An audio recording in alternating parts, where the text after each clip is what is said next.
Station, my brother. Station, bro. How you doing, man? I'm good, man. Happy New Year to you, brother. Happy third year doing the horror show, Taking off right? the third year The third DHS, year y'all. going. The start of the third year, man. Crazy. Good to be back, man. Good way to start 2023 with the double feature of Terrifier 1 and 2. One of my favorite releases this past year, man. 1 and 2, yes, sir. Double feature. Not All Hallows Eve tonight. Just Terrifier 1 and 2. As always, though, we got some guests tonight. I just want to start, as always, with my awesome co-host, man. I love you, brother. Thank you for always being here. And love you. Thank you for having me, dude. Thank you for always doing this with me. I appreciate all my fellow gentlemen that are going to be here with us tonight and that are always here with us every week, man. You guys are the best. What's up, Scarpad? I'm still representing, even though we didn't do it, man. Here we go, baby. Up the clown, mother. My girl actually was telling me she didn't see All Hallows Eve, so I'm going to have to show her that. You don't have to see it. But I'm going to just show her the Art the Clown parts. Yeah. And we got my man Fable in the house. What's up, brother? Station. What's going on, guys? Always good to have you, brother. We got Vern up in here. What's up, brother? What's going on? How you doing? Good think about miming the whole episode. Hells yeah. And last but definitely not least, my man, he's been killing shit lately. He's been showing me the ropes on some of this shit, and I'm fucking loving it, dude. He's been really impressing me the last few weeks with his movie knowledge. My man, Steph, what's up, brother? What up, fellas? Station. Good to have you as always, brother. Steph the ref. Yeah. And if you guys are new, no theft. That doesn't make sense, that last part. Forget that. If you're new, though, you know what's up, man. Come, subscribe. We'll be here every Saturday, 7:30 Eastern. Come check us out. Got a lot of good stuff coming this year. Definitely won't want to miss. Yeah, before we get started, I'll do something that we used to do, but it would kind of take up a little bit of time, so we kind of stopped doing it, but do a little horror news. A little quick and sweet. I ain't gonna do everything, just some of the big things. I'll start off. Screen Factory released an announcement for a couple new titles coming out for 2023.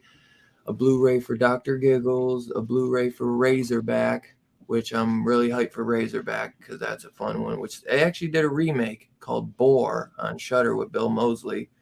Kind of dumb, but worth watching if you're a Bill Moseley fan. Was it boring? It's worth the watch. I mean, like I said, it was kind of goofy, but I mean, that was kind of sad. But it's worth the watch if you're a Bill Moseley fan. It's like filmed in Australia, which I believe the original one is too, but the original is definitely better. They also released 2 announcements for 2 4Ks. We got Dead Silence, the James Wan and Lee Winnell film, something that they dropped right after their success from Saw. And one of our favorites on DHS, the 4K release of the one and only, the greatest film masterpiece of all time.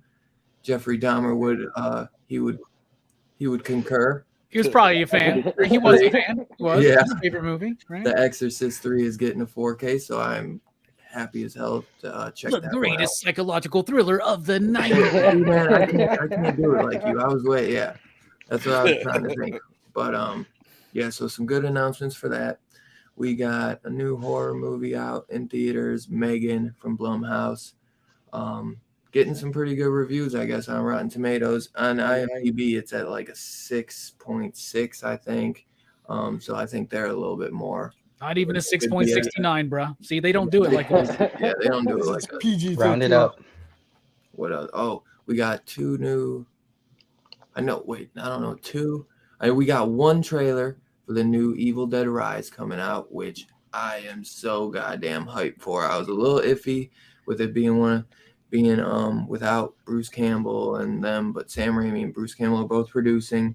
It's a little iffy about the director because he's kind of a newbie, but this thing looks gorgeous. I believe the director of photography is the same guy that worked on the Evil Dead TV show, so I could see it has that look, at least that Evil Dead look. That thing impressed the hell out of me, man. I really tell you, that comes out like 4 days before my birthday. I think 5 days or something. I'm going day You better one. think about that for the schedule, Dylan. And can I get a quick thumbs up or thumbs down from the panel? If you watched the trailer, did you like it? Because thumbs up for me. Yeah, Double thumbs up, brother. Double thumbs up. I really didn't know what to expect though. Me either. So that impressed me. Fable's like, I don't fucking watch trailers. I can't believe it. I try not to watch the trailer. There was 2 trailers. There was like a green band, which had a little less blood in it, and then Steph, I'm so glad he sent the red band trailer to us. Always the red man. That's yeah, dude. That sucker is all out, man. I really hope that didn't show like all the goods, man. I hope that was just a snippet of what we're gonna get. I have a feeling it is, because I don't think Bruce Campbell and Sam Raimi would let this go Produce out. shit. Yeah, this year I didn't watch one trailer of any movie I went to see, and I think I enjoyed the movies more. You will. I do You not. definitely will, because that's a Barbarian was one of my absolute favorites, and I didn't watch the I trailer. didn't know anything about that. It's so. just so hard for me sometimes with the big stuff, at least. I'm going to try better in 2023 to not watch trailers. It's but- hard Me when and you're the host Dylan of got these YouTube shows. We got to watch these Yeah, trailers. I It's It's know, hard up, man, you it's know? tough. It's tough. You know, at least I'm going to try to watch maybe the teaser, but then after that, I'll cut it off. You know what I mean? Sometimes you got to just maybe watch the first minute, and then if you're into it, just cut the rest off. I think they are getting better with Just to get showing an less. idea. Was there another trailer you were going to mention, Dylan? I thought there was another one. Renfield. What was Yeah, it? Renfield. Did Yeah. y'all see that trailer? The Renfield. Renfield with Yes. Nick Cage and Nicholas Hoult. Yeah, I loved that fucking trailer because at first I thought it was going to be. I was like, this is going to be campy. Obviously, Mhm. you don't hire Nick Cage for Dracula without wanting Right. it to be campy. Yeah. But they showed him still as a threat, and I've seen it compared to like Fright Night vibes, and I really Yeah, hope hell yeah. goes into that because if this I movie is feel- like a Fright Night type thing, With Hammer. homage, Friday Night was fun but definitely. dark at the it could So- work because like the thing is, let Nicolas Cage in the movie be campy, but let Mhm. Dracula still be threatening, and he was in that trailer, right? Big Daddy, He kick looked ass. good. And Nicholas Hoult was one of my favorite things about the menu. Not going to really say much about that. That's Haven't on seen HBO that Max. Nicholas That's on Hoult for HBO Superman. Max. Come on, everybody, let's get Yeah, behind this. God, Nicholas Hoult really? for Superman. Come on. Nicholas Hoult was I could see it. It was not my first pick, but they almost went with him as the Batman, bro. I know that's why he's on their mind. He must have more range. That doesn't than make it I'm a aware good of. choice, right? That was gonna say I don't see Batman in him. There's not one role he's done where it's just like, you know what, Bruce Wayne. He's always the fumbling, mumbling, kind of nervous, awkward guy. You know? That would be a good Clark Kent. That's why I think see that's what what right, Robbie's right, there. That's what I'm Yeah. saying. Like, and he looks good and he's in shape. So He's a handsome dude, yeah. Well, you know, that's what I'm Got the saying. blue eyes. He doesn't That's, age. He looks the same as he looked in the X-Men movies in the menu. You guys ever Right, why seen? Bryan Singer hired him? Oh, I'm sorry. That was rough. You ever seen About a Boy? I Anyone? haven't. It's got Hugh Grant. He plays the little boy in it, and Yeah, he's I like know what this you're little talking kid. about. The Hornby, Nick Hornby. Yes. Yep. My last thing I think I would say is that Vinegar Syndrome released a 4K pre-order for one of our favorites, at least one of me and Robbie's favorites. That's for damn sure. In the intro, Stuart Gordon's motherfucking From Beyond, man. I gotta get that, man. I gotta get that, dude. as soon as that news dropped, Dylan messaged me. He's like, "You think the Blu-ray from Scream Factory is going to go down?" And I saw people in my Facebook Scream Factory group trying to sell it for $25. No way. Wow. Holy shit. $25 You know bucks, that no slip, slip, though, 35 with the slip. You know that slip Holy is still smoke. expensive. Oh, really? Yeah, 35? I'll What burn the- mine people before I get sell rid for of that price. Dude. And did you but see then- the price of Silent Night, Deadly Night 2 nowadays? No. No. One with the slip just went off for like $170. Jesus. I have it No with the slip. way. I have it with the Holy slip. I wish I shit. would have got two of those motherfuckers. I was gonna say Sell it. I'm gonna start collecting horror DVDs DVDs just to flip 'em. I remember my first one, like the case came fucked up, and I sent it back. I should have kept the slip and sent the disc back. Yeah, man. you should. Now you know. Now you know. That's crazy. Sheesh. Damn. Every I Army remember VHS. We know. that Keep the was a- slips when you send your movies back. That was an easy one to get. Speaking of slip covers, everybody don't forget tomorrow at 12:30 I premiere Scar Pads Giving You the Slip Part 2. Make sure you watch it. Hey, Make sure you go watch part 1 if you didn't already.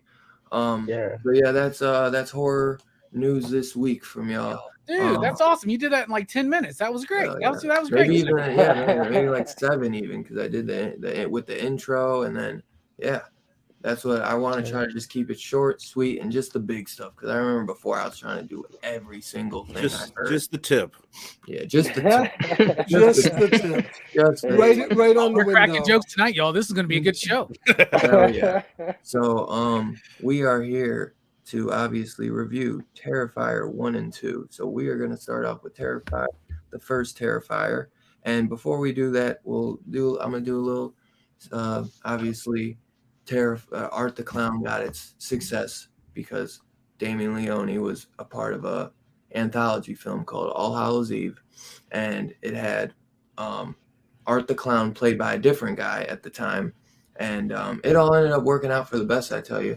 And kind of like how in The Conjuring 2, The Nun was so big and popular that everybody wanted it, more of it. The Nun got its own sequel or its own like spin-off movie. That ended up happening with Art the Clown. Everybody loved it so much. They wanted more of it, and it spawned a Terrifier movie. And we got that in 2016. I'm sure that it took fucking Damien, who knows, man, 2-3 years to make it. The Blu-ray, I don't own the Blu-ray for the first one. Scarpad, I don't know if there's special features on that. There is a making of the Very bare bones documentary. Blu-ray. I watched it last night. There is a making of documentary, yeah. Okay. But yeah, it was an Indiegogo film. It definitely took some time. It's a movie. It takes place on Halloween night. I'd say Terrifier 1, it's written, directed by Damien Leone, practical effects done by Damien Leone. For what this guy's doing, man, it's just absolutely incredible for the horror community, man. This guy is just slaying everything. In my opinion, I fucking love this movie so much.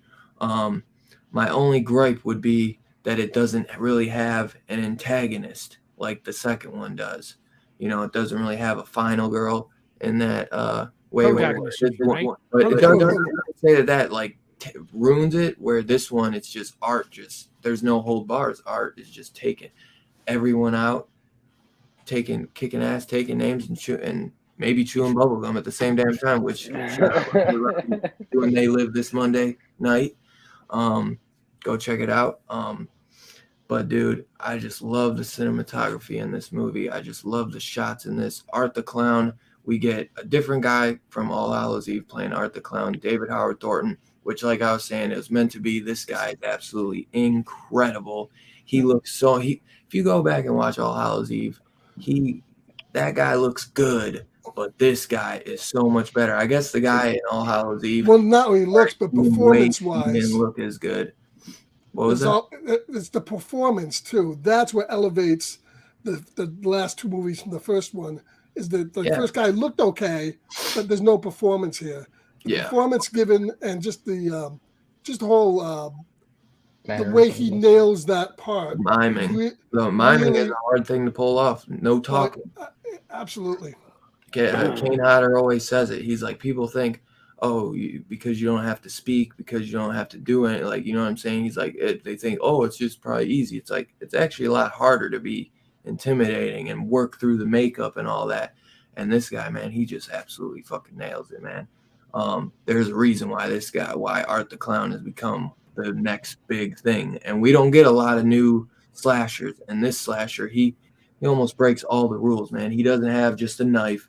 He's got a bag. He's got a garbage bag filled with weapons, man.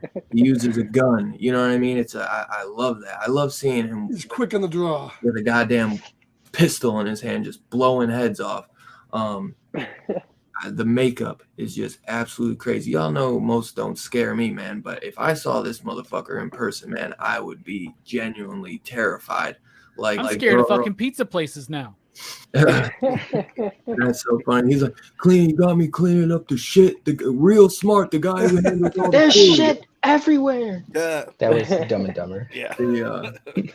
But dude, I mean, and Damien Leone, man, he has almost that he has that fetish with eyes, much like Dario Argento. He likes to pop a good eyeball. Tarantino likes feet. He's Fulci Everyone's that got their has body the part. eyeball fetish. I mean, this is what me and Robbie. I mean, Yeah. especially me. I always try and just shove this shit down Robbie's throat because I'm like, these are the guys, man. That these are the guys that like we are, man. Like if we went out and made our own fucking horror movie, this guy is a major horror fan.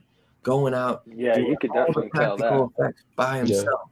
Like all the practical effects are done by mostly him. He's creating all this stuff. This guy, besides the music, this guy is like the next fucking Carpenter, man, for what he's doing. Except Carpenter didn't do the practical effects. You know, he did the music. It's like, And the music in these goes last out. two movies have been awesome. Really good. incredible, dude. I mean, Specifically the second as one. much as we know, it's just Terrifier 1 and 2. I'd have to look at his filmography, but I mean, these practical effects are just incredible, and for what they're Except for what that they're clown doing. song. What was that? Except for that one scene I object to, Terrifier 2 with the Oh, yeah, flashback. He's not just jumping the gun until it's his turn. He's jumping the gun into the next fucking movie. I know. I'm putting it aside. The Is that what that looks like? let's see. This man makes me forget my goddamn train of thought every time. That goddamn chillum, bro. You got me losing my train now.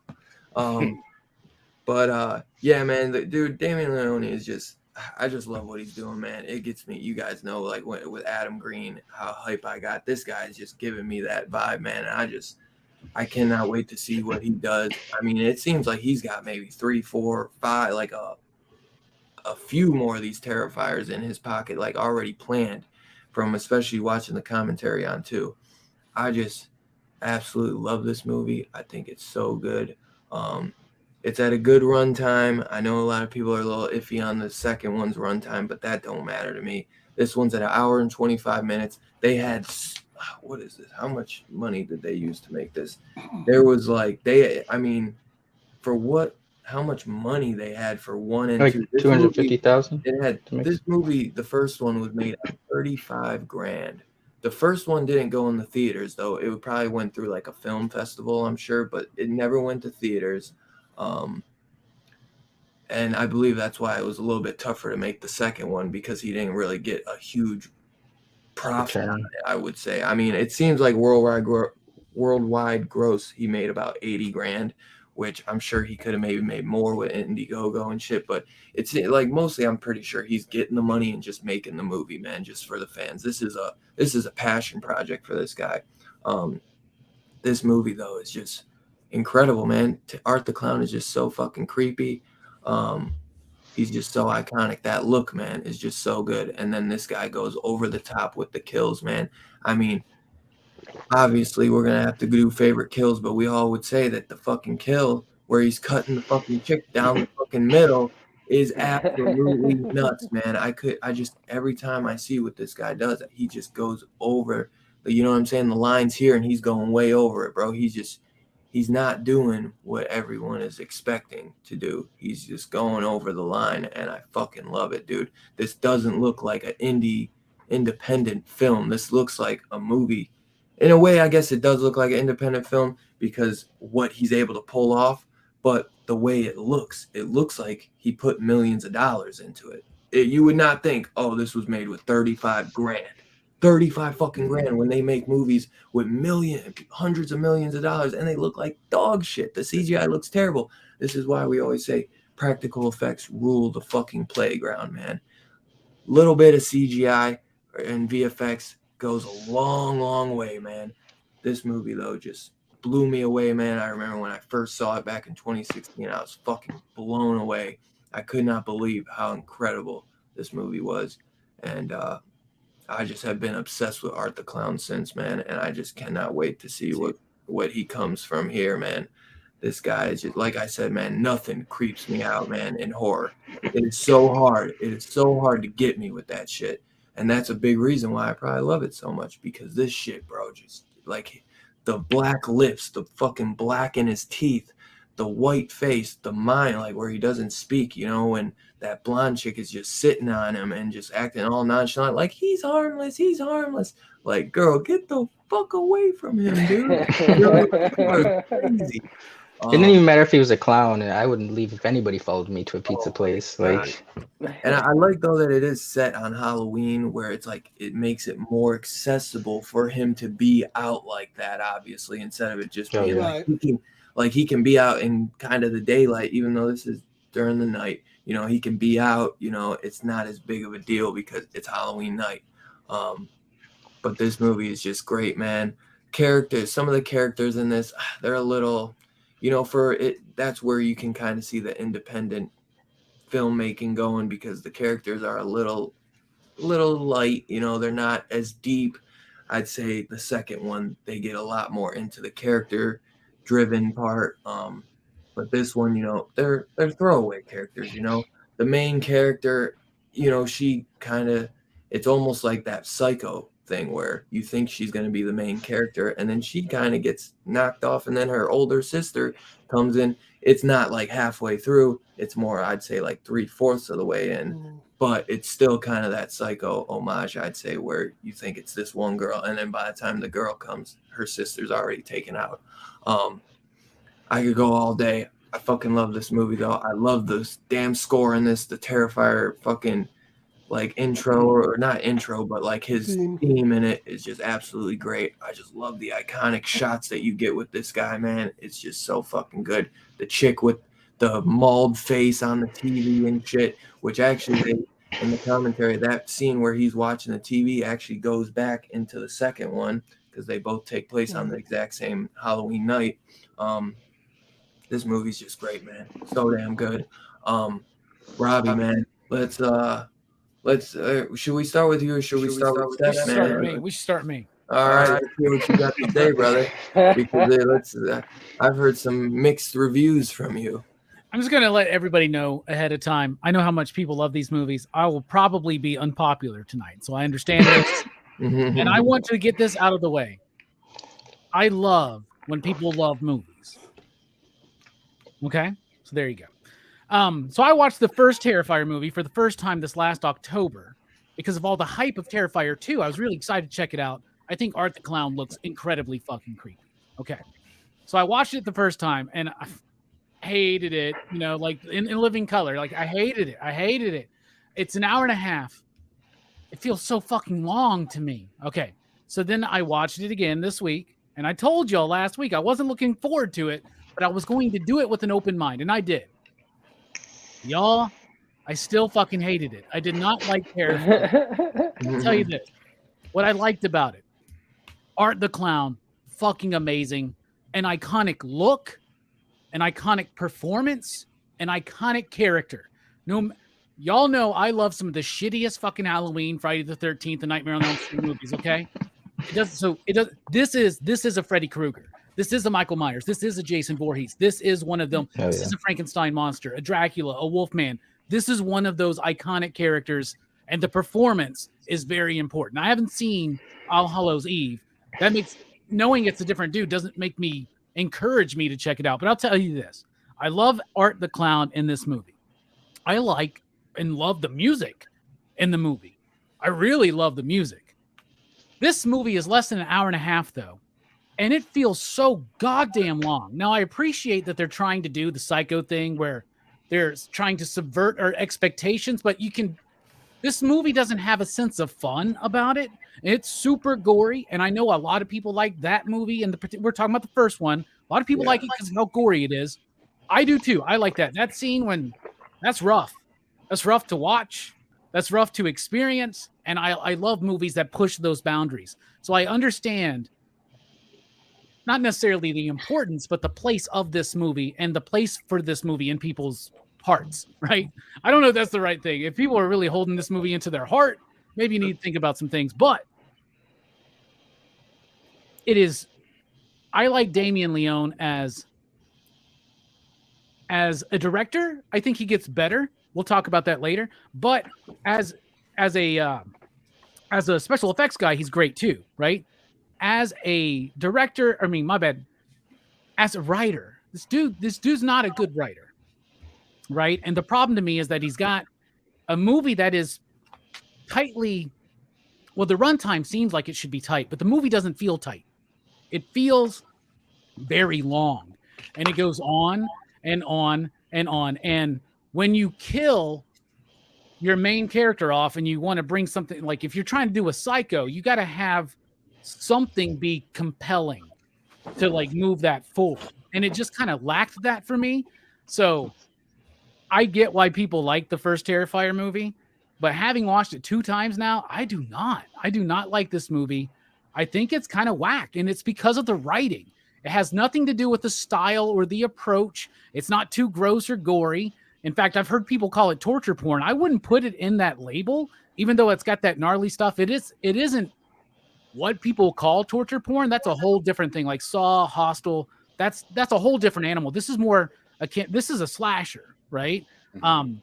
So it just doesn't have a sense of fun about it. And I'm not saying that it's necessarily mean-spirited, but it's poorly written, and it's the pacing and the structure to me that's the most poorly written about it. It's not necessarily about the dialogue or even the characters, though there's no characterization. There's a little bit, right? But I don't want to ramble on too long, but it's just this one, like I was severely disappointed in this one the first time I watched it and the second time. So I'm not bold enough at this point, like I was a week ago, to say that it sucks. Because I don't think it sucks, but it's definitely got some issues with the writing mostly. And it's the structure of it, where when you make a movie less than an hour and a half and it feels long to me and I get bored, that's not good. That's not good. First act is fine. Really good on this, actually. When I was rewatching it, I'm rambling, goddammit, because Dylan's not here and I'm waiting for him to pop back. But the first act, I was like, okay, this is probably going to be a better experience than my first time. But then it's in the second act where it starts kind of falling the fuck apart. It's like there's not enough story there, and it just kind of does the same thing over and over, and then it just kind of meanders around. So, assuming what Dylan was going to do, I'll just throw it over to Scarpad, because that's really what I got. All right. Yeah, both. Well, let's talk about number one. I can see there's a lot of people that like one and don't like two, like them both. I can understand why somebody who might like one more than two, because one is just a straight kind of mindless slasher film that is setting up an iconic character, putting a lot of effects on the screen. Now, normally I don't like Saw movies. I'm not really a big gore fan for gore itself, and that's kind of what this is, except that's so gleefully, joyfully over the top that the gore really doesn't get to you as much.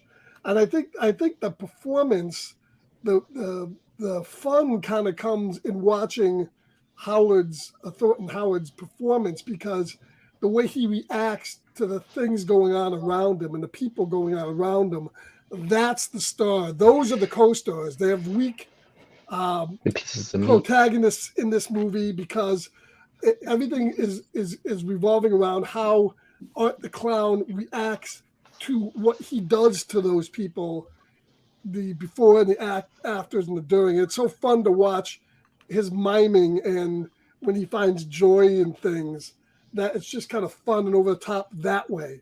So yeah, they didn't really set up a lot of story there. They tried to correct that with some moderate success in the second one, but I never felt this movie moved at a snail pace. In fact, I was telling Dylan that the second one, which gets really a lot of complaints, we'll go into it about how long it is. Even the second one, I looked at my watch, it was an hour and 48, and I never felt bored at all, except for like one scene that I don't like in the second movie. Yeah, I never thought that the first one was really slow at all. I think, and then it does bookend itself with the woman reporter and what happens to her and what she does to the other reporter, and trying to set like a bookend up on both sides. Art the Clown is just fantastic. The effects are just fantastic. I love this as a setup movie. I like the second one even more. And I was never bored at all. I think It's way too short to be disappointed. I think it's the first bored. iconic. In fact, I'll compare this to another movie that just came out, Christmas, Bloody Christmas. That was about the same running time. Mm-hmm. The end of that is really dragged out homage to the Terminator that does the same things over and over again. And what passes for, I guess, what people call character moments in that movie is two people screaming at each other for the first 40 minutes. I'd much rather have what Art the Clown and Terrifier 1 gave me than that. So I think while I like Christmas, Bloody Christmas, I think Terrifier does that formula better. So I enjoyed the first Terrifier 1. So Fable? Yep. Let me just say before you go to Fable, I've never been more excited to know what these two's opinions are than this show right here. I'm like really excited about it. I guess I know all you guys, but I'm stoked to find out about Steph and Fable. Heck yeah. Me too. This is my second time watching this. I watched it way back when it first came out, and I really enjoyed it. And I watched it again now, seeing if I was still going to enjoy it, and I still really enjoyed it. I agree that Art the Clown is absolutely terrifying. His look, his mannerisms, his body language, his entrances are unnerving. You know, he'll be at a doorway. You had one of them playing where he's, does the wave and everything. This first movie to me is just, I don't know if it's an introduction. I don't know if it was made on purpose to be a story. I took it as a voyeur film. Like, it's a night, right? It's an unfortunate night for these two girls that happen to run into this demon serial killer. Yep. And it's cinematography, the way it's shot, the way it looks, it gives me a very like Trauma feel. I don't know if you guys ever seen or have been into any of the Trauma films. Nah, we're just casuals. Very grindhouse. Yeah, very grindhouse. Yeah, definitely grindhouse. Yeah, because they made a pizzeria look scary. Just like Robbie said, I don't want to go into no pizzeria over there. That bathroom was it's very grimy, gritty, and I like that. I don't know if there was a point to it though, other than let's just try to creep the shit out of everybody, like as much as we can with as much gore or as over the top kills or how this guy looks. So I guess I understand how it could lose some people, but I liked it, man. I think I definitely think Art is he's got a future in this horror game for sure. So yeah. Well said. Hell yeah, dude. Hell yeah. He does know how to make an entrance, that's for sure. I tell you. The Burn, my man. So Steph, was this your first time then? Watching? Second time. I watched it right before the second one came out to get prepped. I think I did the same. Hell yeah. All right. So Vern, what did you think, my man? This is actually the third time I've seen it now, and I like it more each time that I see it. Like, I totally get everything that Robbie's saying, and I agree. Like the writing, it's underwritten in a way. Like I picture this guy looking at Halloween and being like, "Oh, just take as much plot out, simplify it as much." But Halloween did this like shit with an economy of words, and there's so much more story in Halloween. That's why it's Halloween. That's why it's brilliant. This doesn't compare to that. But like what I'm looking for in a slasher are the over the top kills. That's a big part of it, a huge factor. I want the iconic slasher. and you've definitely I think everybody's in agreement. This dude's top 6, 7 horror icons, or he has the potential to end up on that top 10 list. Yeah. For if sure. I'm at a horror con where he's at, I'm going to get his autograph, and I'm not going to tell him my thoughts on the movie. Right. I'm a fan. Robbie would be like, yeah, I'm a fan. I'm a fan. Fan of you. I'd be like, you're fucking amazing. Yeah, like your performance was great.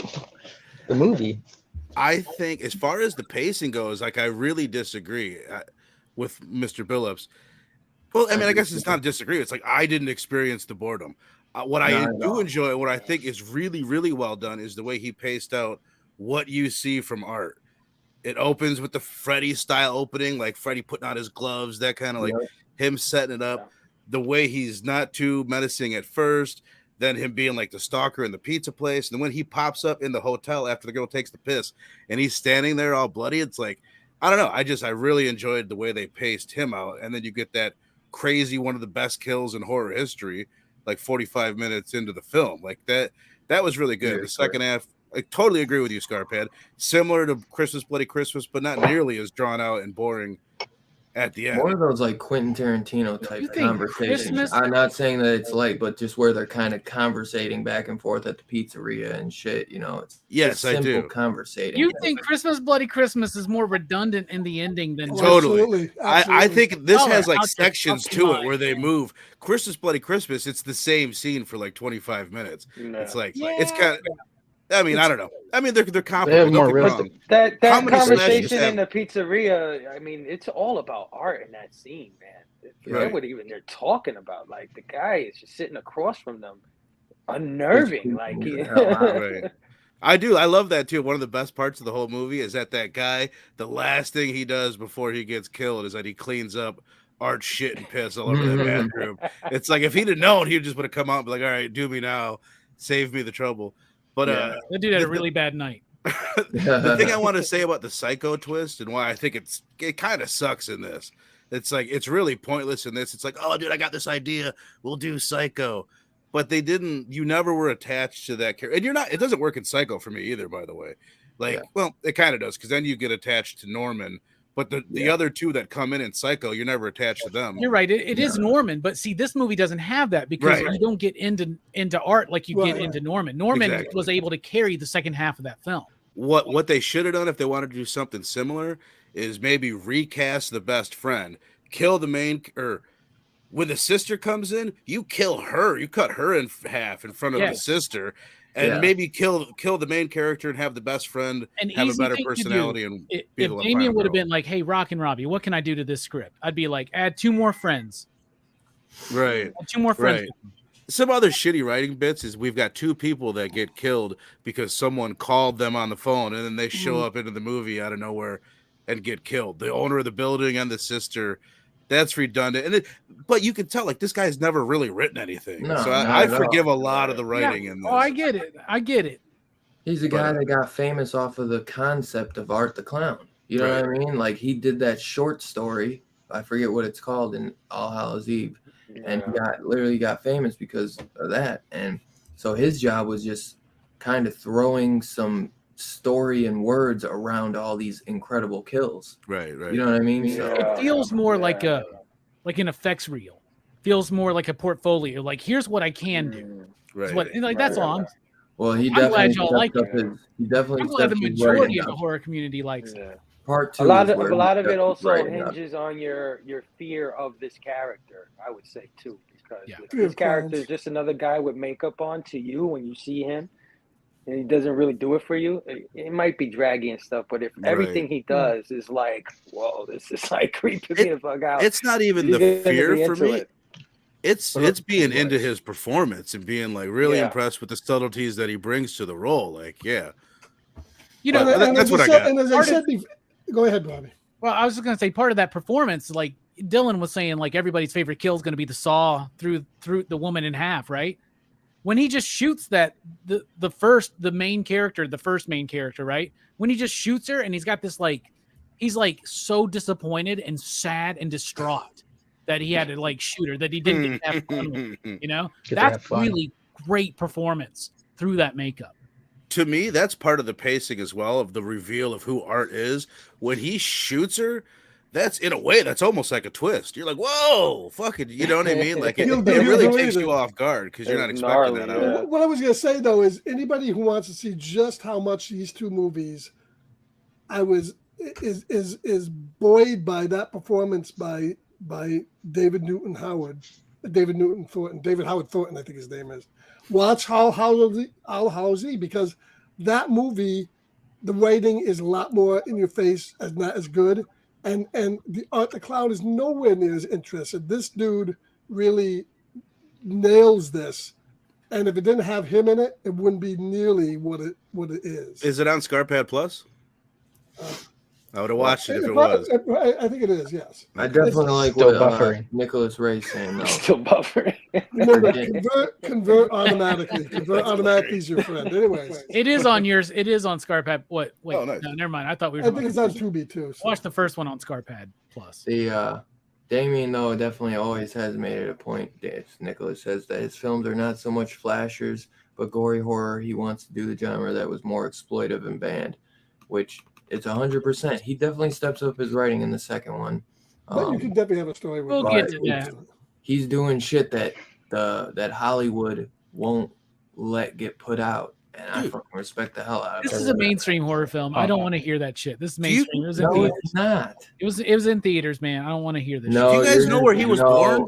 Terrifier was Michigan? not, and it was like a 2-day. It was a 2-day fucking movie showing, and then because Terrifier. of how Oh my good bad. it I was- was thinking of 2. I was talking about 2, not this. Yeah, one. that was in You're right, theaters you're for right, 2 you're right. days, and then it did so good that they added it for 2 more days the next week. Man, And then- I'm sorry. This movie is just so damn good that it's become into the mainstream. So you can't get mad at that. David Howard Thornton was born November 30th, 1979 in Huntsville, Alabama. Oh, Wow. How crazy. Yeah. Now, Robbie goes, I love it. You might have went to That school with me. explains a lot. That's crazy. You might have went to school with me. Holy shit! I was born in '81. He's in '79. Yeah, that's crazy. Fuck! I got to look into this dude. Maybe I knew him. Maybe he was creepy then. Yeah. Mhm. Yeah, maybe you went to Oh high man, I school. might have to change my rating on this, man. Hometown love. Yeah, what else? Nicholas talks about at the end of Hallows Eve 1, Art the Clown at the credits is summoned from the morgue operating board. He's a demon from the Ninth Circle of Hell, hence the Ninth Circle short. So they started to. Is he talking about All Hallows Eve or at the end of the first one? Because he dies and he's dead in the morgue at the end of 1. So when I they do started tend to Terrifier remember, 1, yeah. he just goes on night of sheer bidding for Satan, referring again Dante's Ninth Circle of Hell to bring back certain females and soul warriors are good to hell, hence 2. Yeah, I feel like, is that All Hallows Eve you're talking about, or Terrifier into 1 to 2? Because I think don't it's the end remember. of All Hallows Eve had something. Someone just send like you an that. essay. What are we doing now? Oh yeah, I said never mind. No, he's talking about what some of the meanings for 2 mean with his with Terrifier, with Art coming back. I'm gonna read this real quick because I don't have anything. Yeah, Terrifier 2 isn't rated. It's Terrifier 2 was not rated, and it went into theaters. So Yeah, for no that, shit. man, I give that motherfucking Damon Leone fucking round of applause because all that shit, bro. You know how many Friday the 13th movies got ripped to shreds because of the fucking what is it? The MPA ripped that shit and wouldn't let it come out. This guy's putting out this gory ass shit, man, and it went to theaters. It's fucking. Well, see the thing though, Dylan, back then, even back now, you didn't have to submit your movie to MPAA. You could just show it the way it is. Yeah. But then it never really goes into the mainstream theaters. Won't book it. Nowadays, that's not the way it is. Because of pioneers like Romero Yeah, exactly. and fucking Argento, They and can like, get into. people that would not give in. Yep, and one day, man, this man is gonna be a pioneer. I mean, to me, he already is, dude. What he's putting out is just insane, bro. And because of the shit that he's putting out is the reason why we probably got an Evil Dead Rise trailer like we did, man. We would have never got something as gory as that if it wasn't for some of these movies in 2022. Like, you guys know, man, a lot of these movies in the recent years, man, are just like The Conjuring, no blood, like. They just are so tame, man. It's like, I'm sick of it. I want to see some good shit. I want to see some gore.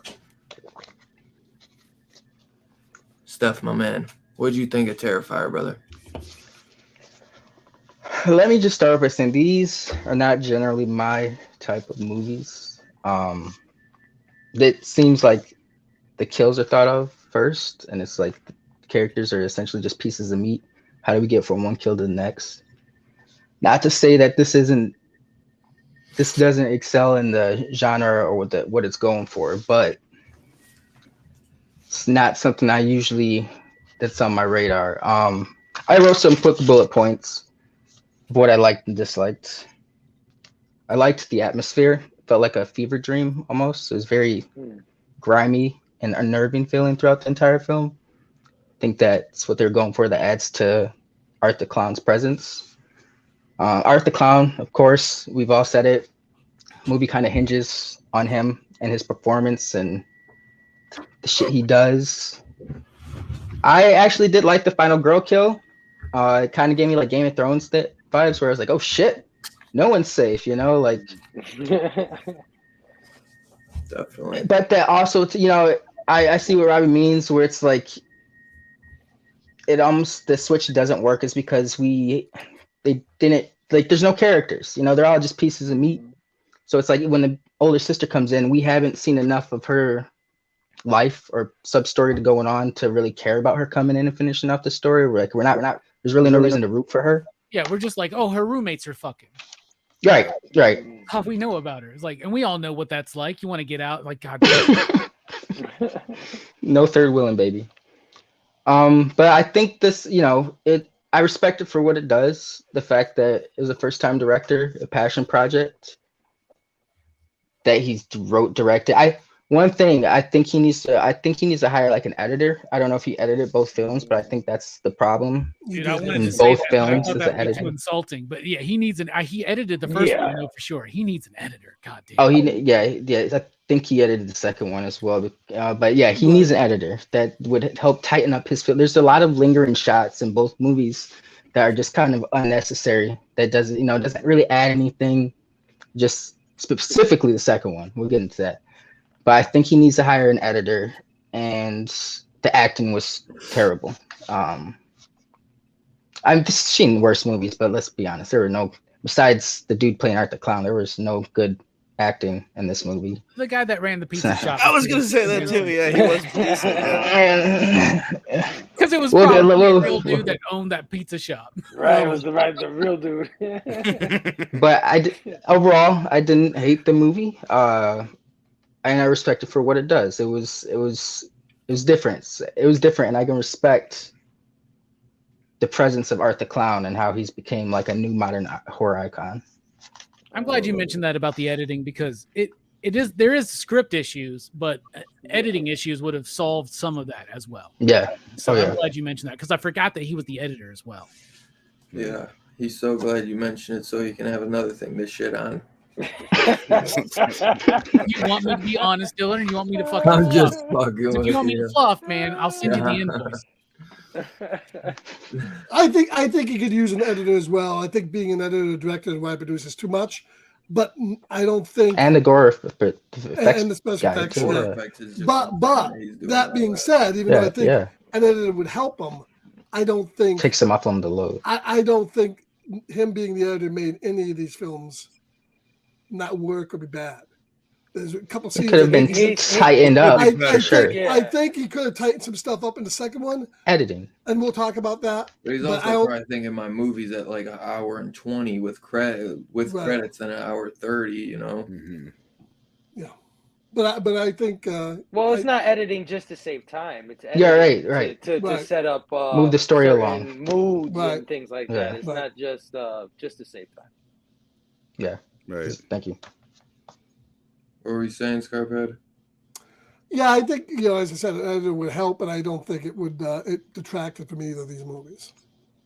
Yeah, it was competent, like Steph likes to say. It's competent editing, but it's not masterful editing. We may Like, we literally all know just be basketball talking editing. about 40 seconds.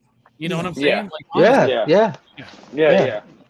I mean, Certain the awkward guy's moments. got a lot on his Yeah. plate doing these movies. That's what I'm saying. It wasn't bad, but it's just He ain't something got that the- was stuck out to me that could have helped tightened and made my experience a little bit better Right. for the movie. I love how Not to say I didn't enjoy it. everybody's cool with me just taking a shit on this movie, but when Steph mentions that it could be edited tighter, everybody loses their shit. Losing their shit. No, I think it's fine. I agree with him. Yeah, no. We're allowed to chime in as well. Even though it didn't detract from your experience, so it didn't make or break the We're having experience. fun. Yeah. By the way, tonight I'm Steph drinking had more fun than you, Robbie, with it. zombie dog. Brother, will you calm down, please? Come on, don't. This is I was this is just not personal, mentioning- man. Watch The Godfather. I know it's Right. not. Hey, I love the Godfather. I love the Godfather, son. Yeah, maybe not the You call Godfather me 3. fucking son. Don't condescend to me, man. What is going on? I was waiting for you to make a comment on that. All right. Well, I guess we'll say our last thoughts and do our rating and get into the second one. As you guys all said, you made all great points. I still absolutely love the film. I'm super hyped to talk about the second one though now. I think this was a great start for Damien Leone. I think definitely there was some ridges that needed to be, edged out, but I think he definitely does that in the second one. And I think this movie's still great, man, for an independent project. You guys know how much I love like Hatchet and all those films. It was just like wild to see this grindhouse film be released, man. And I just love supporting shit like this, man. Like there's a movie that Scarpad got called The Barn. That one, that's very, very low budget, like independent filmmaking. So when you see, you would agree, Scarpad, when you see this and that, Yeah, that's definitely a notch below. Acting wise, I'd even say effect wise, it was okay. A couple notches below. This really has an air of professionalism to it. Yeah, for exactly. being his second movie So, or whatever it is. if we ever end up reviewing those, or if you check them out on Scarpad Plus, you will understand what me and Scarpad mean about those. Not that they're terrible films either. They were okay. No, They were no. competently made. They're good. They're fun, but they feel a little bit lower than Trauma. Even, I missed it. What were they again? What movie you guys talking about? It's called The Barn. The Barn. There's two of One them and now. two. It's called The Barn, and then there's The Barn Part 2. But Our Linnea girl- Quigley's in them. Yeah, Linnea she's in Quigley them, is in them, and I want to say Doug Bradley's in the second one, and so is Linnea Quigley. So I definitely something Robbie want to talk about. The Barn fucking rocks though, but good. Yeah, they're fun, dude. They're fun, but as I'm saying, I'm not dogging on. Well, I will say one thing I could say about The way they Barn. look. You're making that comparison, The Barn. I haven't watched The Barn 2 yet. I haven't either. But the thing is, with The Barn, they put all their money, and you can see it when you watch The Barn, all their money went in one sequence, one part of that movie in where they spend everything. Yeah. This movie has it spread out so much that the whole movie takes advantage of the money. Yeah, but you also have Damon Leone, who is just a fucking master at the practical and VFX, man. He is so good at the practical effects, and I think that's something that maybe is missing a little bit. And the guy who did The Barn is very he is like if I just straight up went out and took every credit card I could get and tried to go make a movie. That's literally what that guy is. He's just a guy who had an idea since he was a little kid, and he's like, and I would say that after Damon Leone having this come up, that he saw that and he's like, it's my time to try and do this idea before it's too late. Because I was watching some of the makings of and shit. Yeah, The Barn kind of reminded me of a movie you could film on your iPhone. Exactly, but even less, man, because the quality. I don't know if it's just that like it being on uploaded on Plex, but the quality on that is very, very low. But it's still a very fun movie, man. It just brings you back to those old school like VHS days. That's what The Barn takes me to. But this Terrifier, man, absolutely great. Art the Clown just fucking coming out, rocking it, because we get a new guy playing Art the Clown, and you can tell a difference when you go back and look. They look very similar, but David Howard Thornton just looks so iconic. There's a few things they added to Art to elevate him in Terrifier and make him just look. Well, I think I read somewhere that David Howard Thornton has experience being a mime. I heard that too. Probably. That definitely brings out. But One thing you don't know about Huntsville, Alabama is we have the world's mimes? most well-known mime school. Oh, wow, That's is that bullshit, true? By the way, That's no. no shit. No, I believed you. That's crazy. But yeah, if you go back and look at some pictures of the All Hallows Eve art and this one, they elevate a few things to make him look creepier and scarier. And I love it, man. I love the look in it on him. I give this one. This is a 4.69, man. 4.69, man. Straight up. There's some things that could be better, but for a first timer, it's really the characters that make this be a little bit. They take it down a notch for me. Everything else though is fine for me. I don't really like, and to be honest, this movie isn't. I'm not watching this movie to be like, oh my god, I'm just so invested in these characters. I'm here to see them get their fucking heads lopped off. And that's true. Like, With let's these be slasher, real. really. Let's face it. But yeah, 4.69, man, straight up. I love to see like what this first time director did with 35 fucking grand. 35 fucking grand. And doing all this shit by himself, basically. I mean, I know he has a huge team around him helping him, but the fucking practical effects, the shooting, the writing, the writing could be a little bit better, but the kills, man, are just so iconic, man. That fucking, like, every kill is just so good. Like, I love it, dude. It's so goddamn good. It's so grindhouse, man. I love it, dude. We'll bring it back around. Steph, my man, what is your rating and what are your final thoughts on the first Terrifier? I'm going to give this one a 3.5. Alrighty. You know what? It's not, like I said, it's not usually my type of movie, and there was a lot of hype leading up before I saw this, so that probably played into my viewing experience. So I was just like, that was it. It was solid for what it was, but I didn't really get the hype. But that doesn't mean I don't respect it for what it does. So for a first time movie, like I said, it's not my type of movie. So for what it did in the circumstance, like, him being the writer, director, small budget, art being iconic, I think 3.5 is what I'm going to go with. Heck yeah. And anybody in the chat, if you were able to watch Terrifier, throw your rating down below. You know how we roll, 1 to 5 slips up in this bitch. Burn diggity. What did you think, brother? I like it. I like it a lot. There's something I wanted to point out. Oh, just another like scene that I really liked is the way that the best friend finds out about Art and the attack on the pizza place through the radio. Yeah. I thought that was really cool. You turn around and there he right is. there. That was dope. There was I'm gonna forget it. But the other thing I want to say about Art, okay, like I was thinking about this. He has some quality from like every horror icon. He's like an amalgamation of everybody. Yeah. And he's silent like Jason and Michael. He stalks like Michael, and even without talking, he's as funny as He's Freddy. animated like Freddy. Right. Yeah. He's got the propensity to wear human flesh like Leatherface.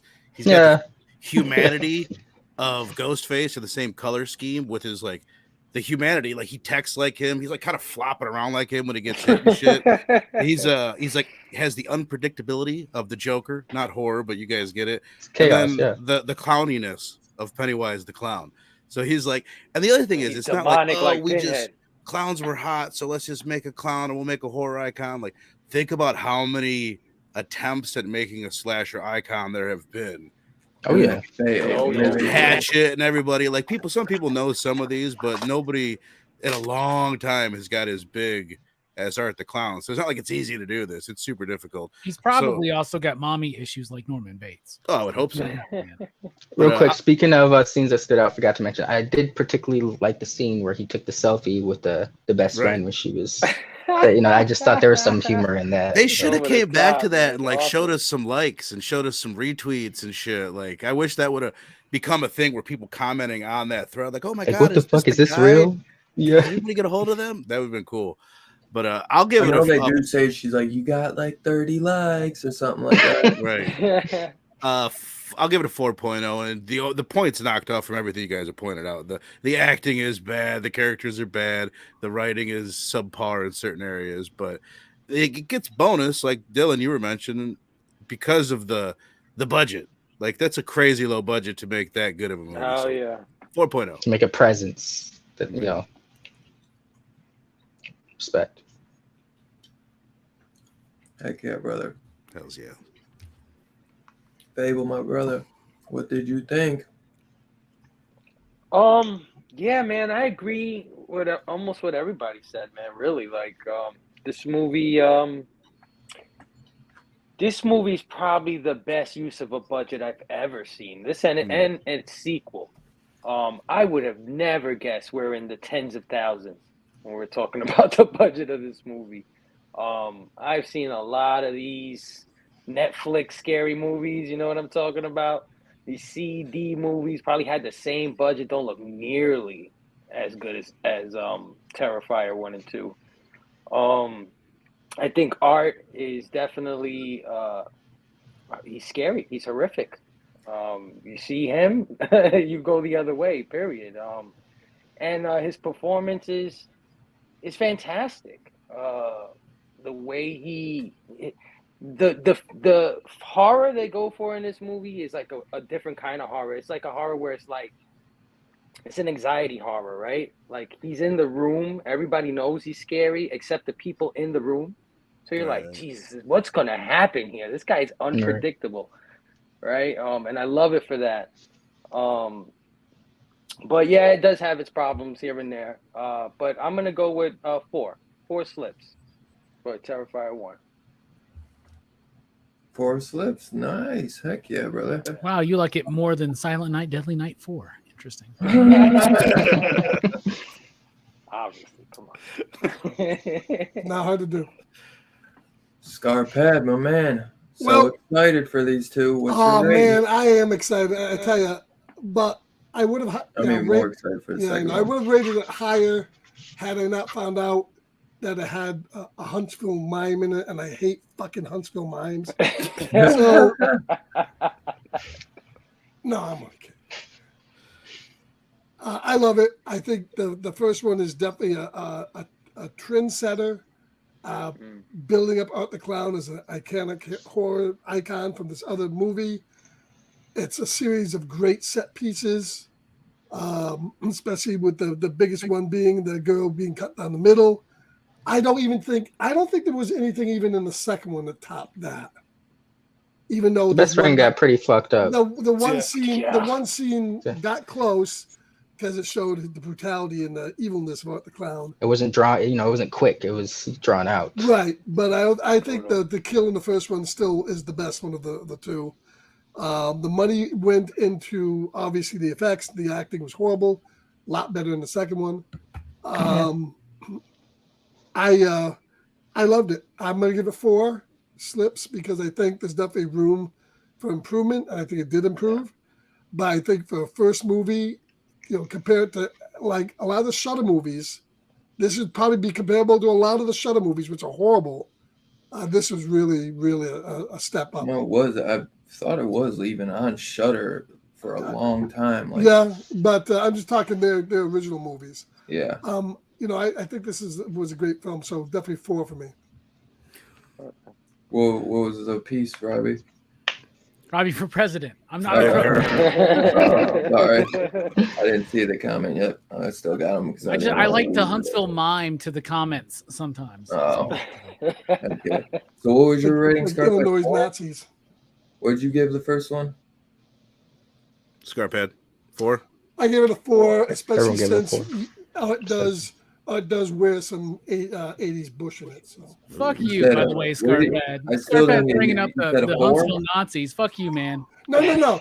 I hate Illinois right. Nazis. He's right. That's why we Nazis. became the Rocket City was because of Nazis. But your government did that, bro. Blues Pay Brothers, man. Blues Brothers. I hate So Illinois you Nazis. said just a 4. I didn't hear if you said something at the 4 end. slips, baby. 4 slips. Okay, 4 slips. Dylan's fishing for a .69. No, man, I told you I kept hearing something at the end. Art did Hey, make man, a I sexy don't- woman, let me tell you. I gave this sucker a 9 out of 10 on IMDb, so I had to keep my shit faithful. Robbie, I've already shared a lot of my thoughts on this movie, so I don't want to, go back into what I didn't like about the movie. But I will say this: you mentioned Adam Green, the Hatchet films, regardless of their success, and I'm sure Terrifier 2 made more money than Hatchet 2, right? But those Probably. movies to me are fun. This movie doesn't have a sense of buoyancy and fun, and I'm not saying it needs to have it, but then it needs to have a serious statement. If you want to do Last House on the Left, make a statement. But if you want to do Freddy or Michael or Jason, eventually you got to make it fun for me. If you want to do, I think fun would benefit this I think they'd make more money if these movies were more fun, right? Mm-hmm. So the Hatchet movies to me are fun. The comedy, Adam Green knows that, and he also has an editor. I wrote down invested for some fucking reason, and I don't know why. But it was something You want to be that invested Dylan in the said. characters? That's what I would guess. Yes, when Dylan said, I don't have to be invested in the characters to enjoy this movie, I felt attacked. And instead of feeling attacked, I just wanted to say that I don't need to be invested in the characters if the movie is fun or the movie is a little bit more silly I get that. in approach. That being said, what I like about this movie is strong.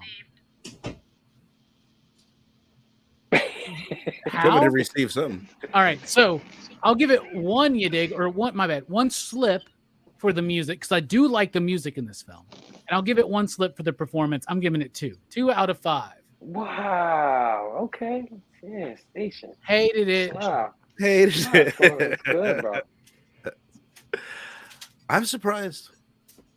Yeah, me too. But I respect it. I totally get Yeah. it, but Yeah. No, I'm just for a little disappointed. That's all. Well, Robbie did mention. Robbie did Art mention made one a stupid thing though. thing He to said. kill somebody? Like, Robbie did mention that one thing. He wasn't said Right. if this movie's going to make money, it costs Terrifier 2 costs $250,000. It has grossed That's $12 million worldwide. wow. That's a And lot I'm of glad money, it did. yeah. For sure.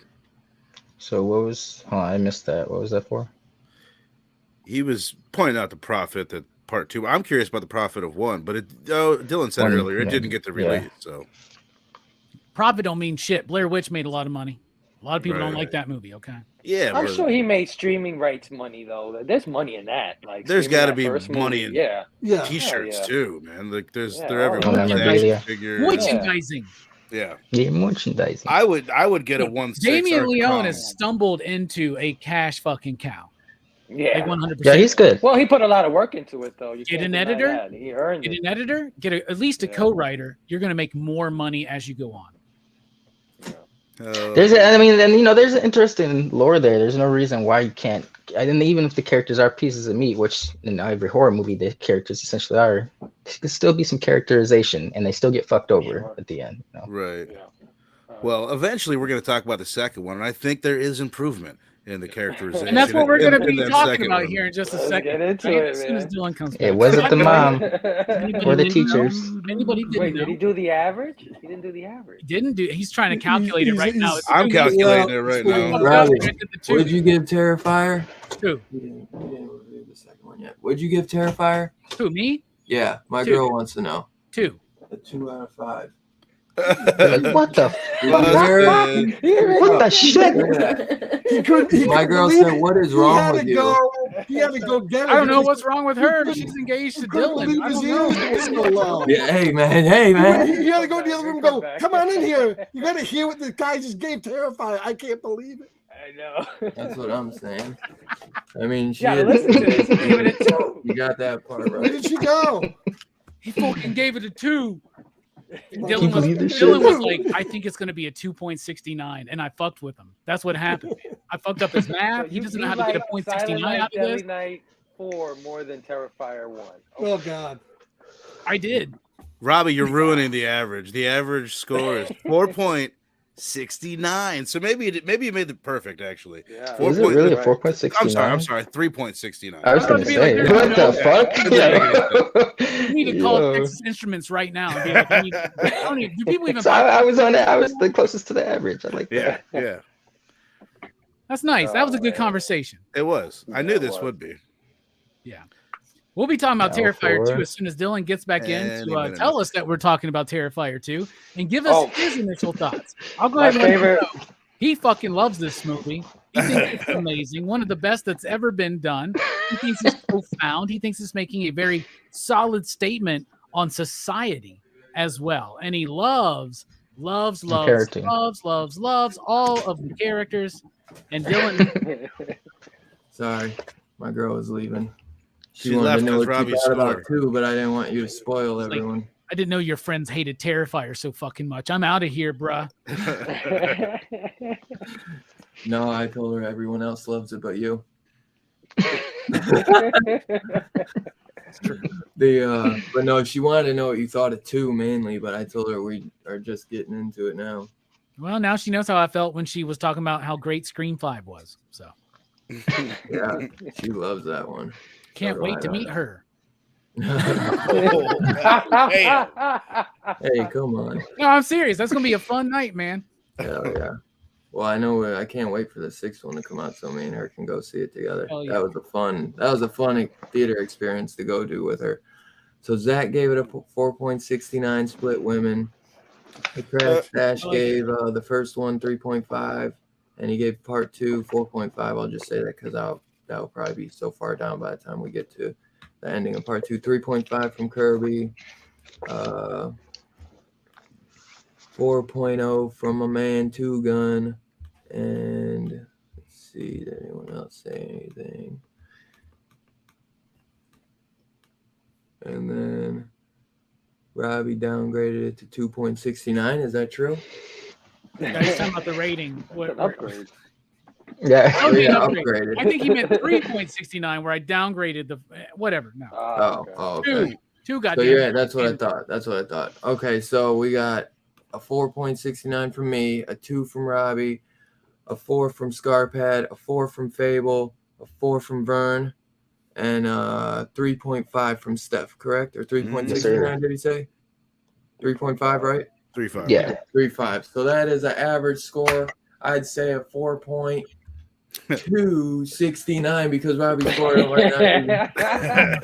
Vern calculated the actual score, and what is it? 3.69. Is it? That's crazy. 3.69, baby. That's pretty good. even better, right? All 'Cause right. 3 plus 3 is 6, plus 3 more is 9, so it's like mathematical and symmetrical and It's very what do the kids say? Satisfying. satisfying. Very and half the panels satisfying. left as we need to be talking about. Yeah, I love fucking Gremlins. What the fuck is Trevi trying to say? I like Gremlins. So my Gremlins is my fucking parents I don't think- count.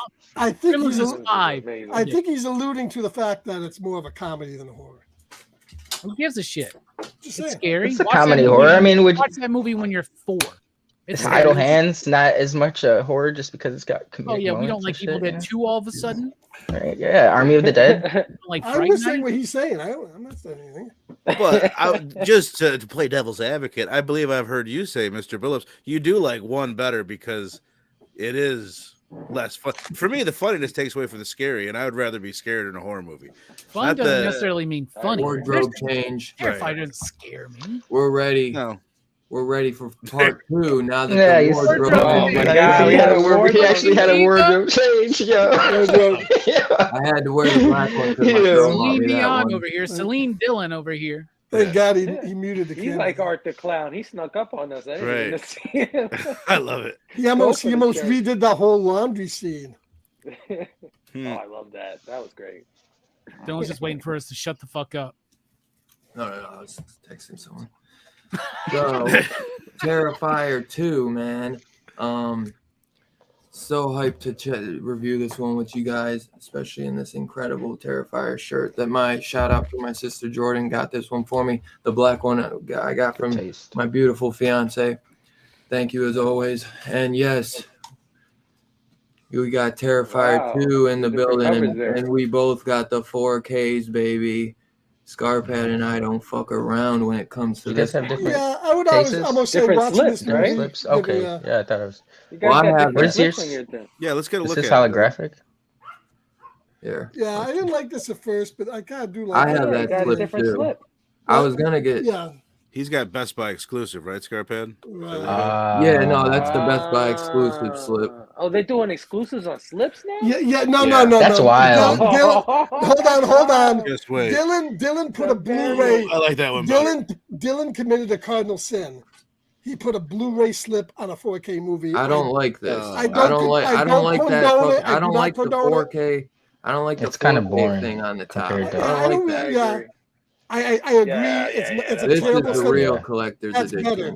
But you Yeah. never cross the streams. Never You cross Yeah, put you a- do, baby. Never Yeah, put you a Blu-ray do. slip on a 4K. Yeah. You never do it. You never do it. Well, why the It fuck did the leads- Ghostbusters do it at the end? It leads save to. everything. Oh my It's god! just Yeah. You crossed. You crossed. Did you just the take slip- apart his whole argument with a Ghostbusters You reference? crossed the slipcover bridge, man, and it's Hey, the he bridge too started it far. with the Cross Ghostbusters streams. reference. Top 10 horror movies of the 80s, the Ghostbusters. Yeah, I know. I tell you, cats and dogs living the streets. That's a comedy. Yeah. Horror But, elements. yeah. Gotta be I will say though that the 4K makes a little bit of difference in the dark scenes because there's a lot of night stuff and the colors are better. But probably the way it was shot, you can get away with the Blu-ray, and if you don't upgrade, it wouldn't be a big deal. It looked like shit on Scarpad Plus, but both of them looked pretty. But that was Probably really the curious. buffering. I didn't You even know must that they did a convert DVD. automatically. I know. I'm gonna write I that still down. Yeah, I'm gotta gonna get do the that Blu-ray tonight. for the first one. I had the same. You have to do that with every movie? No, but it helps if you have issues with buffering. Okay. So yeah, I went to go see Terrifier 2 in the theaters on opening night. Nice. Since it was like a 2-day thing at first, and then they renewed Extended. it for like another couple days the next It did week. so 'cause well, it did yeah. so damn well. So I went. And I know Scarpad went by himself too. I'm pretty sure. I went to see this by I go for myself, and I hate sitting by people, so I had no choice. But I had to sit next to someone in this, and it was an absolutely sold out theater. And actually, last bad, minute they added an extra showing because there was only Yes. 2 times. There was only Yeah. 2 times. There was like a 8 o'clock and a 10 o'clock. And then last minute they added an extra showing. And I was like, Scarpad, should I go see it full theater or like an empty one? He's like, go see it full theater. I was like, you know Yeah, what? because You're probably right. I was in an empty one because I was in the first show, and everybody transferred the Went ticket for to the the later later one? show, so I saw it with the less packed crowd. Oh, really? See, I went to see it in full theater, and it wasn't as crazy as I thought because I think people were just their jaws were dropped the Yeah. entire fucking time. Well, I also- I looked paid the over extra- there just like, oh my god! I paid the holy extra shit. $2 for the. It was in the bigger theater in Cinemark with the one with the. Oh yeah, the mine was upcharge. yeah. That's the Did you only way guys- I could see it at mine. Did you guys notice anybody walk out? For those of you that went to No. the theater, no. No, I could see it, for Actually, sure. People- I believe one guy did walk out in mine. I People think. that went in that movie knew what they were going to get. Yeah. In fact, I went to see Pearl in a theater, and there was these 2 real old people, about maybe 80 years old. And God bless them. I know they didn't know what the movie was going to be. They saw Yeah. that poster, and they stayed right up until the butchering scene at the end. I give them a lot of credit because they didn't know what the movie was going to be, and they toughed it Yeah. out. It's elevated horror. Yeah. Like I said, man, this Trying to fucking trigger me, movie, man. dude. It doesn't look too bad on DVD. My upgraded Blu-ray and Shooter Part 1 looks great on DVD. Yeah, dude, I still gotta get the Blu-ray for the first one. But Yeah, yeah, it's dude, available. there's an awesome steelbook too for that Walmart has of Terrifier 2. I want to get that sucker, man. Oh, This is nice. actually a DVD. But I didn't want to buy like 3 versions of it. And I want that umbrella set that Scarpad got. Now it's fucking sold out.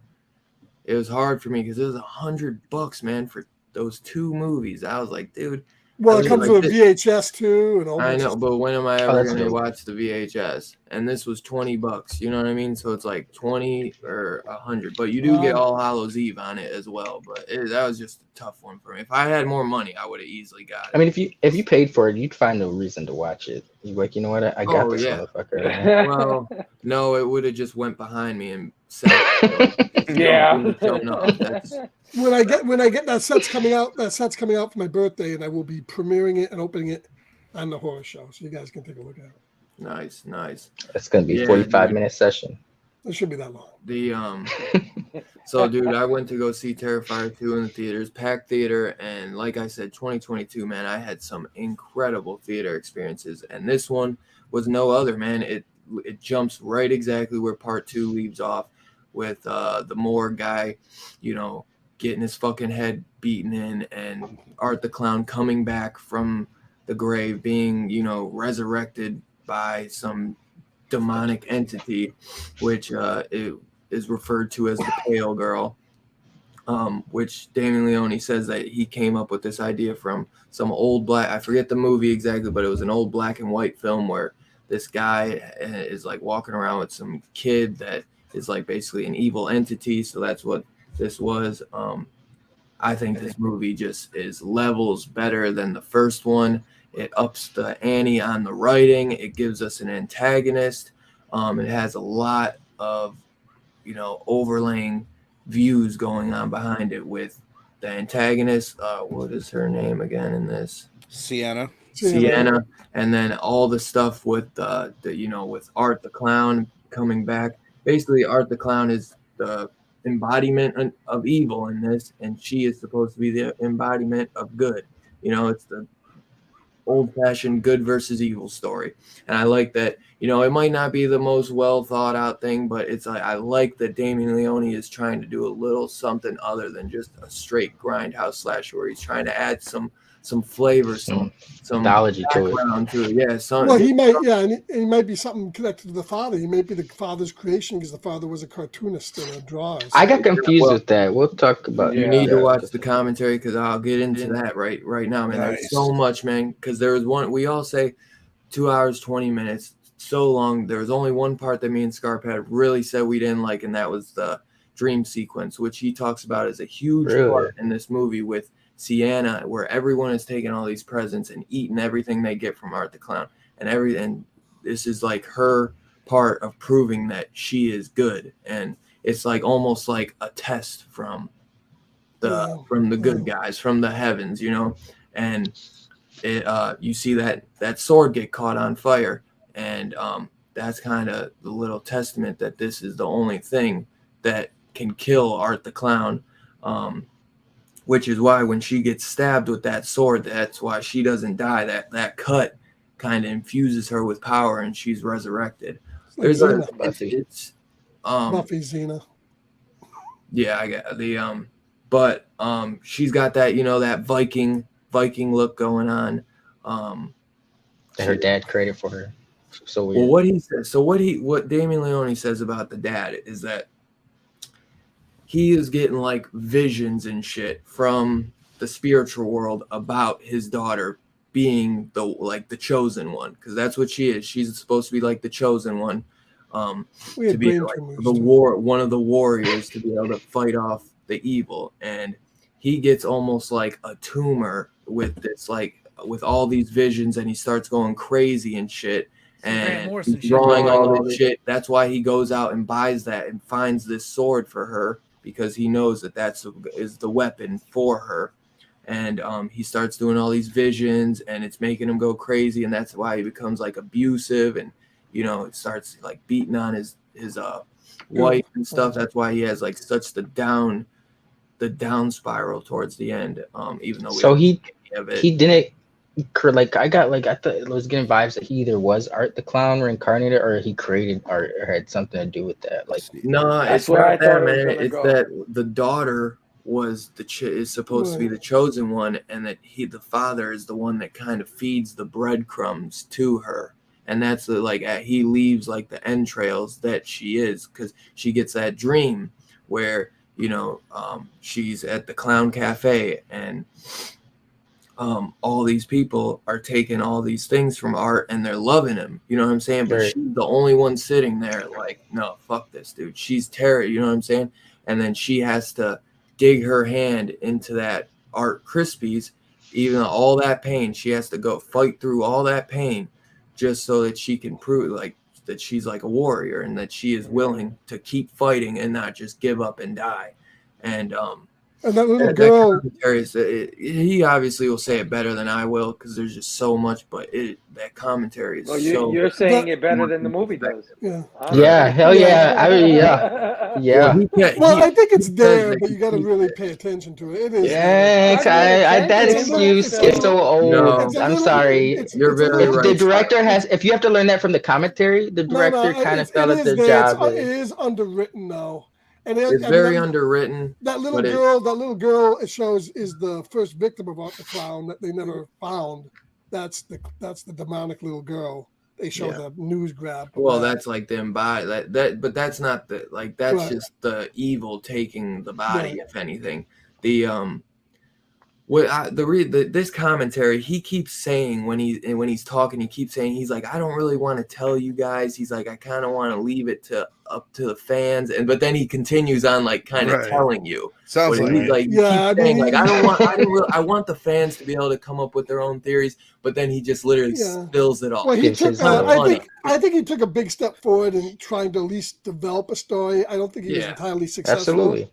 And I think the stuff at the end is really the weakest part of it. It's really, It took a dive. I mean, yeah. it switched gears almost from what. Yeah, I also want to say though, I think that the sequels will also put it more into perspective as it goes along. That maybe some of the stuff I got that, but yeah. won't, you know what I'm saying? Like there's things that will make a lot more sense when 3, 4, or 5 maybe come out, and you'll be like, Right. oh, that's kind of what that meant. So there's things with like when the sword gets caught on fire and she pulls that out, and you're like, that sword is gonna have something big. You know what I'm saying? That whole Some time King you Arthur get type that feeling. shit. There's like times where she's when she pulls the sword out of the ashes and she looks, there's like a very, very glimmer of like sparkles in the sword, like kind of showing that it is magical. But he's like, I wanted it to be ever so Very slight subtle. so that it's not so obvious. You know what I mean? Because even so, the sword gets left behind. She doesn't take the sword with her costumes. It gets left behind. Jonathan doesn't take it. Art the Clown is the one that stole it, and he's the one that thinks he's gonna kill her with it. There's times when like he's in the Halloween store. He doesn't kill her. He's just fucking with her. He's basically killing everybody around her and saving her for last. You know. Right. But the Clown Cafe is just some type of like like a fever dream. Not even from like the evil side. It's like a fever dream and a test from the heavens, almost basically trying to see, is she really the chosen one? And her basically taking the reins and proving that she is the chosen one is her sticking her hand in that Art Crispies, not once, but twice, but 3 times to pull out that gun. It's a gun, right? Or no, the sword. I'm sorry. It's a sword. What the fuck am I talking about? He has the Tommy gun. The kid of the gun, yeah. I love seeing Art the Clown with the Tommy gun. But there's a lot that because when I saw the behind the scenes, I was like, yeah, there's going to be a lot that is going to be brought into the sequels that are going to make you go back and say, oh, okay, I understand what he was doing more with some of these breadcrumbs. And you kind of get why he had to make this a little bit longer. But I love that we get the antagonist. She is just so fucking hot in this, man. They don't go crazy with showing a lot of shit, but she looks so goddamn good in that fucking outfit, bro. I think it does a fantastic job acting in this, man. I think Art the Clown, his entrance with him killing that Moore guy and then throwing, like, you know, basically looking in the mirror and kind of knowing, like, I'm back from the dead, dude. You know what I'm saying? Like, a hole in his head. Yeah. Did you take the dude's eye too to put it into his eye? Yeah, because he was missing his eye. Yeah. That made me remind me of Jeepers Creepers, man. I was like, okay. Yeah, man, that shit was so good, man. And another reason he leaves that tag of blood in there, and Damien actually mentions that they don't know it was Art until he leaves that tag in the morgue, because the shit tag got wiped off by the pizza guy. So that tag is gone. But yeah, there's some things that, you know, I think that were definitely like, I was should put some of that even in like, there. I knew that the pale girl was some type of like entity, but it's like I really couldn't understand. I was like, what, you know, what is this? You know, like, I guess he was brought back from the dead, but it's like, it's so independent that they can't really, they're not going to show like all these visual effects of him like coming back and like coming out of hell, because obviously like at the end, that doorway is like her falling into hell. And then her being trapped in that Houdini box is her straight up like in her her own personal hell. But obviously she gets stabbed. She can't. Damien basically says that she can't die from that weapon. That's why when she kind of has that power up and her wound heals from that. And they talk about how when she has her whole wardrobe changed and her like kind of like, you know, remember in the first one we get the setup of Art putting all his makeup on and shit and like becoming Art. We get that with her in this, and her putting on her like Vikings outfit, and they show her kind of they don't show her completely naked, but they show her naked in the shower. Her body is pure at that point, and he says this is the last time you will see her look like pure. this, because the next time you see her, she is gonna have Could have been a body double. all I over think. her. I was wondering that. Body double. What was that, Vern? Yeah, what he said. I was wondering if it was a body double too, but they showed just that perfect amount of But the side body boob. shot. I think know, it was man. body double, I was wanting to see a little more, I man. know. That wasn't her. You want to be like, That wasn't her. She's in high school. Y'all, come on, calm Not down. really. well, she's clearly not. She's definitely 18. Let's find out. I will say, I thought I the want older to- sister I from wanna the first validate one my was feelings. hotter than girl from this one. Not in the More shower attractive. scene, though. She wasn't. Pretty Yeah, sure. yeah. I agree. All you fucking losers are looking up the age of this chick. Look at y'all. 28 now. I'm 28. just saying the Yeah. character. Come on. Anyway, moving on. No, my feelings were validated. Hayden Panettiere Heroes. See some I'd say side that boob and you cheerleader. don't know how to act. Jesus Christ. Right, Abel? Right? Like they never saw side boob in their life. I know Verno's seen plenty of side boob. Front boob, under boob, man. above boob. He's probably tired of boobs. Man, I've seen all the boobs, man. Titties. All right, so Dylan, where are we going next, Dylan?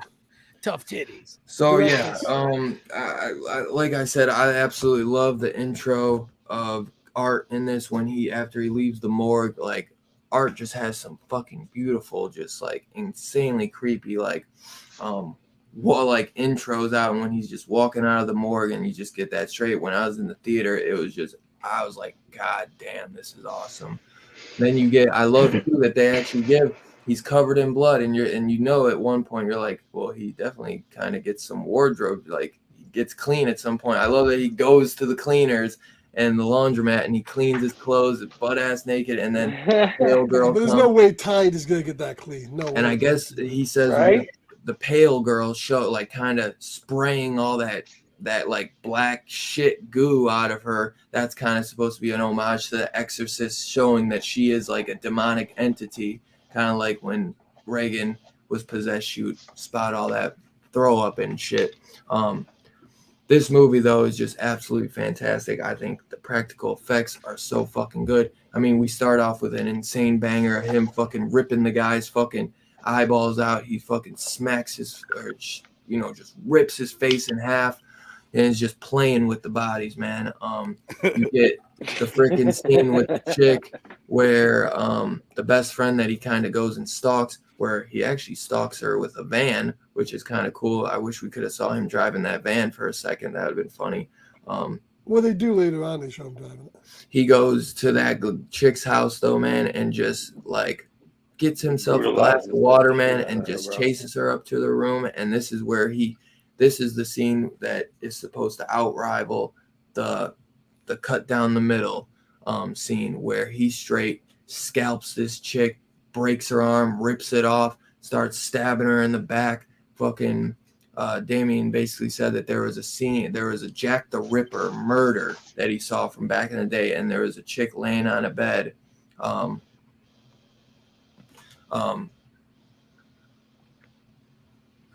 And he saw this scene and he was like, I gotta do something like that. There's no way that girl would ever be still alive, though, after all that. Yeah, no way. No way. That shit is just crazy, but I absolutely fucking love this movie. I think it's absolutely insane what they do. I'll go back around because I've been talking like 15 minutes and I'll say some more shit. I'm going to start with Steph this time. Steph, what did you think about this movie? Was this your first time watching, I'm guessing, or maybe My second time. Yeah, second time. I watched the first one shortly after it came out illegally, and then I watched it illegally again last night.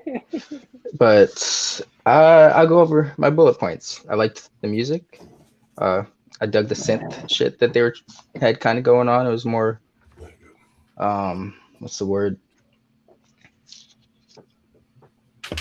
Solidified, I guess I'll go with throughout the movie as opposed to the first one. Effects and makeup, they were great in the first, even better in the second. I like the contrast from the first one. You know, was a fever dream, almost the whole feel of it. The second one was more bright and sunny, but they had the dream sequences to give it the nightmarish feel. I did respect the lore and mythology, but I also feel like that was something that worked against the movie. And it has to tie in with the editing. It's like, and then I said earlier what Dylan was saying with all the lore and stuff behind the commentary. If the director has to tell you that in the commentary, they've kind of failed at their job at executing it in the movie. Not saying it was too off. I respected it, but they didn't really execute it that well. But Art the Clown was top notch again. Fantastic. What I didn't like, the acting, the characters, the length, and the ending. I liked the fact that the first one, it didn't have a happy ending. It's not the vibe the movie was going for. This one almost kind of had a hero saves the day. This last half of the movie almost went off to like this fantasy element that I didn't see coming. I'm not saying it was bad, but it just kind of took me off guard. And the whole hero saves the day at the end, I just didn't. I feel like with the Art the Clown, everyone should be fucked by the end, like in the first one. But I'm curious and optimistic to see. I do agree with what Dylan said earlier that like in a third, fourth movie, these movies will make more sense in hindsight, and I'm curious to see where they'll go with the franchise. But I did enjoy it. It wasn't terrible. Once again, I'll say these are not my type of movies, but it was solid. Word. Oh, yeah. Word. Good thought. Let me just ask a quick question. Did everybody stay through the Chris Jericho? Yeah, Yes. I did. Okay.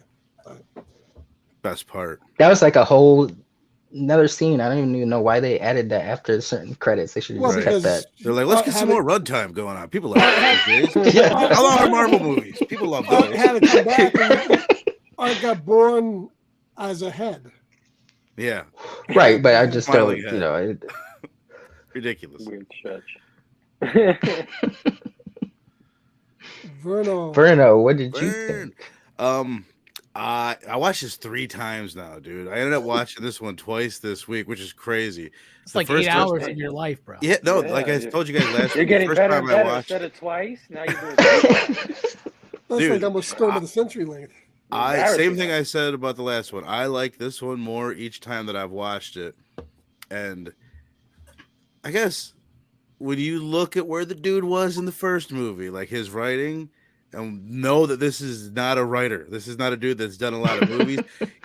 I think, obviously it's overbloated, but he adds maybe too much, but he does a pretty good job, I think. Like after watching it a few times, even watching some videos and learning some of the stuff that Dylan was talking about, the story is obviously crazy, but it's a lot better. There's a lot more going on. There's too much going on. But I definitely disagree. I feel like I'm going to disagree with most people. I'm curious what everyone else says.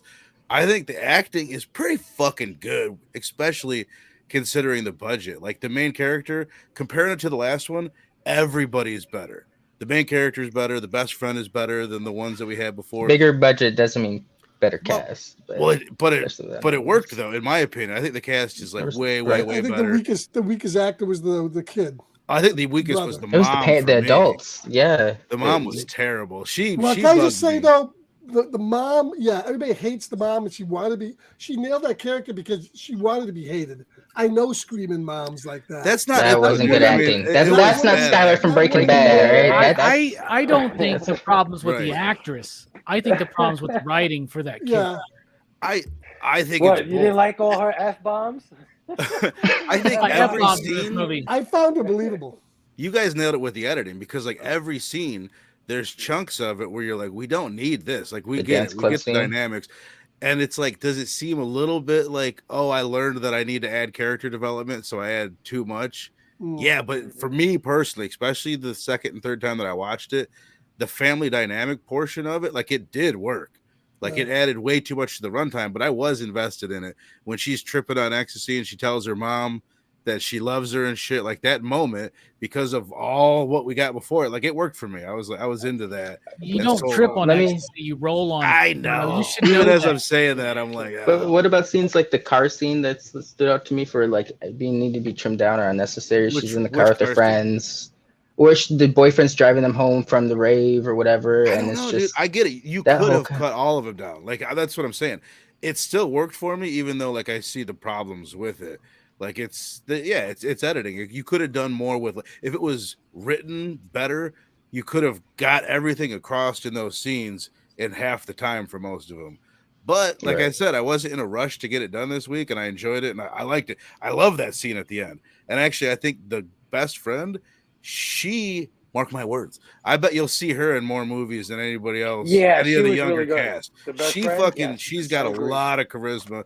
She's unlikable, Yeah, but she's yeah, got she like was enough good. nuance to her to like you like her sometimes, you don't like her, she gets on your nerve, but she's So doing the all just that, the I tip think, pretty well. friend, Plus, she's hot. Yeah. Mm, What'd you say, the one Dylan? that, the one that's fucking with the just the tip guy. Yeah. Yes, the one that gave her the Molly. Yeah. Yeah. He Damon good. said She'll that get he more like work. out of all the actresses, he had to give her like the least amount of direction. Really. Yeah, he said she Wow. was I great. also said out of all the actors, she was the one that I wanted to fucking bang most. Right. But I mean, there's a lot more to say. I'm sure we'll all get around to the other shit. But I'll just say the bedroom scene, it's a different animal than the cutting the woman in half scene. Yeah. Oh yeah. But god damn, is it memorable too? I mean, they Yeah, got to be hell on yeah. anybody's top 10, top 20 It gets list. a little bit mean with the bleach and the It's salt. way more mean Yeah, spirited. super It's mean. It's mean. fucking Wait. insane. That's why I said it wasn't Mean as drawn fuck. out. The Like, part where he yeah. rips her hands apart. That's That's my like, favorite good bit. God, It dude. just seems like that hurts, and then it would Yeah, kind of continuously all of hurt. it seems like it. Yeah. Just the one thing I want to mention. There's so many little bits. I got a bunch written down, but the one thing I want to make sure we mention is the candy bucket bit. Like I love head. that With bit the so head. fucking Oh, much. with Like the you could head. have cut that, but it's so. It's just Yeah, corn just- syrup. Oh yeah, it's I mean so that's weird. something you could leave in. It's a horror movie, but like that's Right. what like I was saying in the car scene when they're driving home. That's a point where it's like it was pointless because they didn't really talk about anything. They didn't really delve. They might have reiterated some information about her dad being psycho, but we already learned that earlier They're on trying in the to movie. build up the boy for the just the tip character a little bit more before they kill him. And the best, I get it. It's just like when Yeah, Lori is driving around in Halloween with her friends and they're smoking weed. Like, what's the point of that? But it's just to get so when we kill these people But later, that or chase happens them within the first 15 minutes True, of the movie, true. not like 15 minutes. into Last the thing I movie. want to say, every bit of this movie, when I checked to see where we're at, a normal movie would have done that 20 minutes ago. Like for sure. Like when every bit of it, you're an hour and a half in when you're starting the third act, and it should have started a half hour ago. But yeah. 100%. It's kind of self-indulgent. Yeah, the third little act bit. was 40 minutes long, 42 minutes long. And when they're in the rave, I looked at that's the only time I looked at my watch, and I didn't feel like I was bored or the thing was long at all. It was an hour and 40 in. I mean, How many this- times did we see her run her hands through her hair while this dancing? this movie really, I thought for a long movie was paced well enough that I never felt like it dragged. I did, You now only I'm talking see the about my hair opinion. thing and the dancing thing 2 times and go, Yeah. right? You A only lot see of that. that could have been cut. Yeah. But. Fable, baby. Self-indulgent. You guys can hear me okay? Oh Yeah. I don't know. My thoughts are all over the place with this sequel. I think it's better. I think it's more of a movie, whereas the first one was sort of like a grindhouse thing. This is more like first act, second act, third act, that kind of thing. More of a film. But Steph said something earlier that rings true with me, where it's like the lore part of it is where it fails. It's cool that they do it, and I like that they do it, but they don't bring it across enough for me to understand it immediately. I'm kind of trying to piece it together, and certain parts of the lore don't come until the very end. Like what you said, the rave scene. Right after the rave scene, she has a talk with the boyfriend about the father. That's when we learn all the details about that, and that's got to be an hour and 50 in, right? Because you says an hour and 40 when they're in the car. So. I think that's where it fails. One of the cool things I like about it is the homages. There were homages to horror movies all over this thing, like from top to bottom. If you're a big fan of certain scenes, you will see them being homaged in this movie. Like even down to when what's her name from Nightmare on Elm Street Part 3? Is it Nancy? Remember when Nancy. she sees her father in the dream, right? And they do the same, almost the same exact thing when she sees her mother, and it was like, it's okay, don't worry about it. Right. There's so many homages in this movie. The budget again used to great effect. I mean, the practical effects in this movie are fantastic. For the amount of money they spend, I mean, when he slit the girl down her eye, I thought that was pretty gnarly. That was nuts. And it might be a little over the top, just a smidge. You know, when he takes the potatoes and he smashes it into mom's face, like that was fucking crazy. Yeah. Mom was hungry. Mom wanted some in potatoes. front of the kid, in front of her son. Like Kid wasn't too busted up about it. That's horrifying. But I thought they looked great. I thought they all looked great, and I think absolutely great. Yeah, I think Sergio. I think he has good ideas. He might just need an editor, or he might just need to be the producer, and not the director. Like M. Night Shyamalan. Yeah. But I think he loves horror movies, and it comes through so much. And like, to me, watching this, I'm like, this guy has every issue of Fangoria in his closet. He has to, because this the kind of gore that's in this movie is the kind of gore that would be on the covers of those magazines. So it's like you almost wanted to bring all of that, and they might have been too much at the end of the day. But I was super entertained, and I love the crap out of that little girl demon. I think she's super creepy. That shit scene is so disturbing. I love that. Probably my favorite scene is the laundry scene when they introduce you to her, and you first get the point that she's not there, and that artist seeing her. I thought that added a super nice layer to him. He's already so unhinged that just that he sees this little girl. That was awesome. So I enjoyed it. Nice, brother. Nice.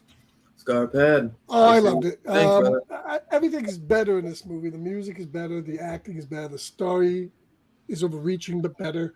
Cinematography is better. I just think they nailed it with this. I think they overreached a little bit, and that's maybe to the detriment of the movie. As I said before, I never found it slow. I disliked grossly that whole dream sequence. That last 8 minutes. 8 long minutes, and it could have been cut down at least in half, if not taken out entirely. They could have cut it completely. It just was way too much. I didn't the like point that. with the little boy at the end of it. It's supposed to, like, she gets a feeling like right. that's her brother, right? I just would have cut down a little bit. Yeah, the problem is I think with the story he tried to put some an overall arching mythology to it. I think he succeeded a little bit, but didn't succeed. At the end of the movie, I was thinking to myself when she's in that floating glass thing, this got kind of stupid because it wasn't spelled out enough. It wasn't earned enough. Not that I disliked it, and not that I could see where he's going, but I think a director can't hope there's a Terrifier 3. A director has to put some of that in Terrifier 2 so that if there is a Terrifier 3, we can build upon it. And I don't think he did that enough. But other than that, I think everything is so much better. The kills, that one sequence, while I don't think it's the same as good as the first movie, I think that it's a brutal sequence that everybody will remember, that bedroom scene. I think that alone kind of tops a lot of them. That bedroom scene was so savage, man. Like, and I think the acting was good. The only kid, as I said, the only person I found in the movie that wasn't a good, I didn't really care for was the boy, the brother. All right, let me interject about the acting real quick. Honestly, you guys think the acting was that much? I feel like it was on par of the first. From Laverna, the lead better, the friend better. Now you dislike the mother, but I think for her part, while it's not a part of a good mother. I think the whole scene where she came through and said she loved her at the end. She is a screaming mother who screams first. I think she was even good. Yeah, I think the acting. What was the difference between the weakest would have been Jonathan. Jonathan was probably the weakest. Yeah, he was annoying kid actor.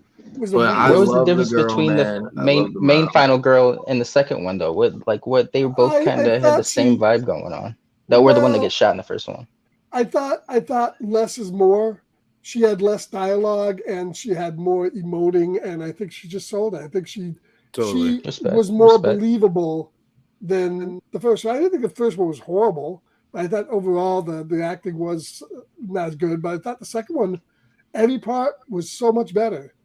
Even the dude in the fucking Halloween store getting his head smashed, he was pretty good. I mean, it just He was great, man. He was great.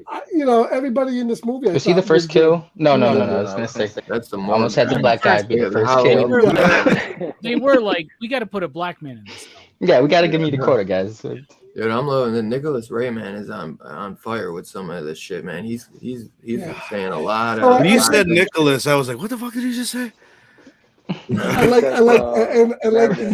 really love the synth soundtrack in this. It was so much better. The final theme. I love the final theme of the movie. I love the theme for he was kind of brave when she starts putting the costume together. Yeah. At the end of the movie, I'm going, what the fuck is Chris Jericho? They caught his part, and then he comes in. I know. That's what I was like. They put him in the opening credits. I was like, where the fuck is he? And then they bring him back in the sicko woman there, the first one he kills. Give me some more brain jelly. Giving birth to the art at the end. It's kind of weird and over the top. So yeah, I just love this movie from the top to the bottom. I think it's an improvement. I want to see what Terrifier 3. I hope it continues on. Yeah, I'm curious about where to go with it. I want to see it, but I mean, I just think it's infinitely better than the first one. Yeah. Although I like that one too. And like I said, man, Damien said that each one, and like Nicholas said, it's going to be more and more revealing in each sequel. So I think it's just going to make 2 so much better. And I just cannot wait to see what he does, man. I mean, at least he's adding some substance from what people said they didn't like about the first one. Like most people would say they love it, but there's things that he could have done better as a first-time director, first time doing like a whole story by himself. I think he added some substance and just, and ran with it, man. And I really like it. I think it's a little something different. It's not just your regular slasher that's just going around cutting people up. I think he added some substance and just made this one just so much better, man. I absolutely fucking love this one so much, dude. I think it's so great. I love the main chick in this. That's really where it's make or break too. If you don't like the chick, I guess I can understand where you're gonna say she's like the girl in the first one, but to me, she is fucking that complete. I didn't dislike her, but I just you guys are just talking about the acting being on a different level. Yeah, I thought she was very good. Mm-hmm. Well, it's on a complete level from the first one, is what I mean. I'm not saying she should get an Oscar for what she did, exactly. But I think I think from what the first girl did, it's levels better. And I think she did. I mean, she had only so much. We have to think about, like, she's got an emotional core as an actor to work with in the second one, as the girl in the first one just kind of like, I mean, they're different movies, but I just don't see the. I feel she played in the first one. She played her role just what it was supposed to be. Right, see that my problem in the first one with the main character and her sister, there was a couple times each for both of them where they should have been terrified, and they weren't. Where like you see them not looking scared enough for the scene, and they didn't sell the fucking moment, and that was their only job. Respect. You know what I mean? But I a lot of these times I hate saying like, oh, you should watch it twice. But I did appreciate that shit way more on the second watch because there's a lot going on. You're really trying to follow. Oh, you did? Okay. Because I watched it a third time though, struggling to follow the plot because there's too much of it, so you can't really focus in on a lot of the other aspects. Eventually, Verno's going to be like, "You got to watch the movie 10 times." Yeah, 10 times. The 9th time, you just getting warmed up. Yeah. Yeah, I definitely got Halloween 4 and 5 vibes from the best friend. I got like definitely vibes of her a bit. Yeah, but hotter. Definitely hotter and definitely less annoying. Yeah, 100%. Way less annoying. If we could just implant her into Halloween 4 and 5, those movies would work a lot better. For real. Robbie, dun dun dun. What did you think? So I first watched this movie back in October when I watched Terrifier. I was very excited to watch these films because I had heard so many great things about Terrifier 2, in particular from these two fools right here, okay? So I watched Terrifier, as you know, and I didn't like it. I rewatched it, didn't like it.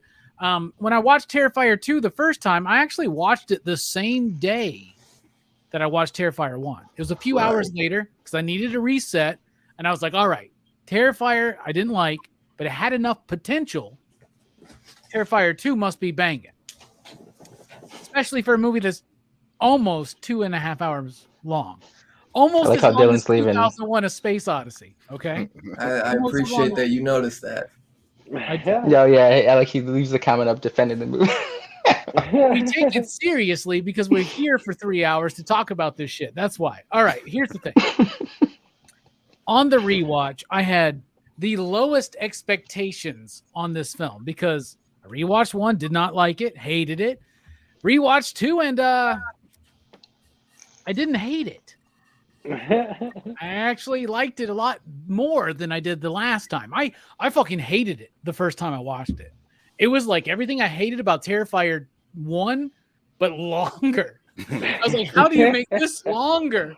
Oh my God. On the rewatch, I didn't mind it. I actually didn't even really mind the length until the third act. Yeah, I will agree with most people here, and I think the performances from the actors are better in this one. I think we're talking about of a fraction of a fraction, though, Steph. Okay, so don't jump on me, right?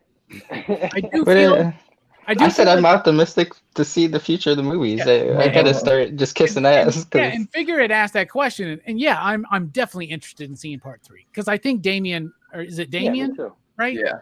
I think he can get better. And I think he is getting better. Yeah. I think this is a better film than the first one. Right. I liked it. I thought it was fine. On the rewatch, I actually did like it. I liked the story. I liked the family drama.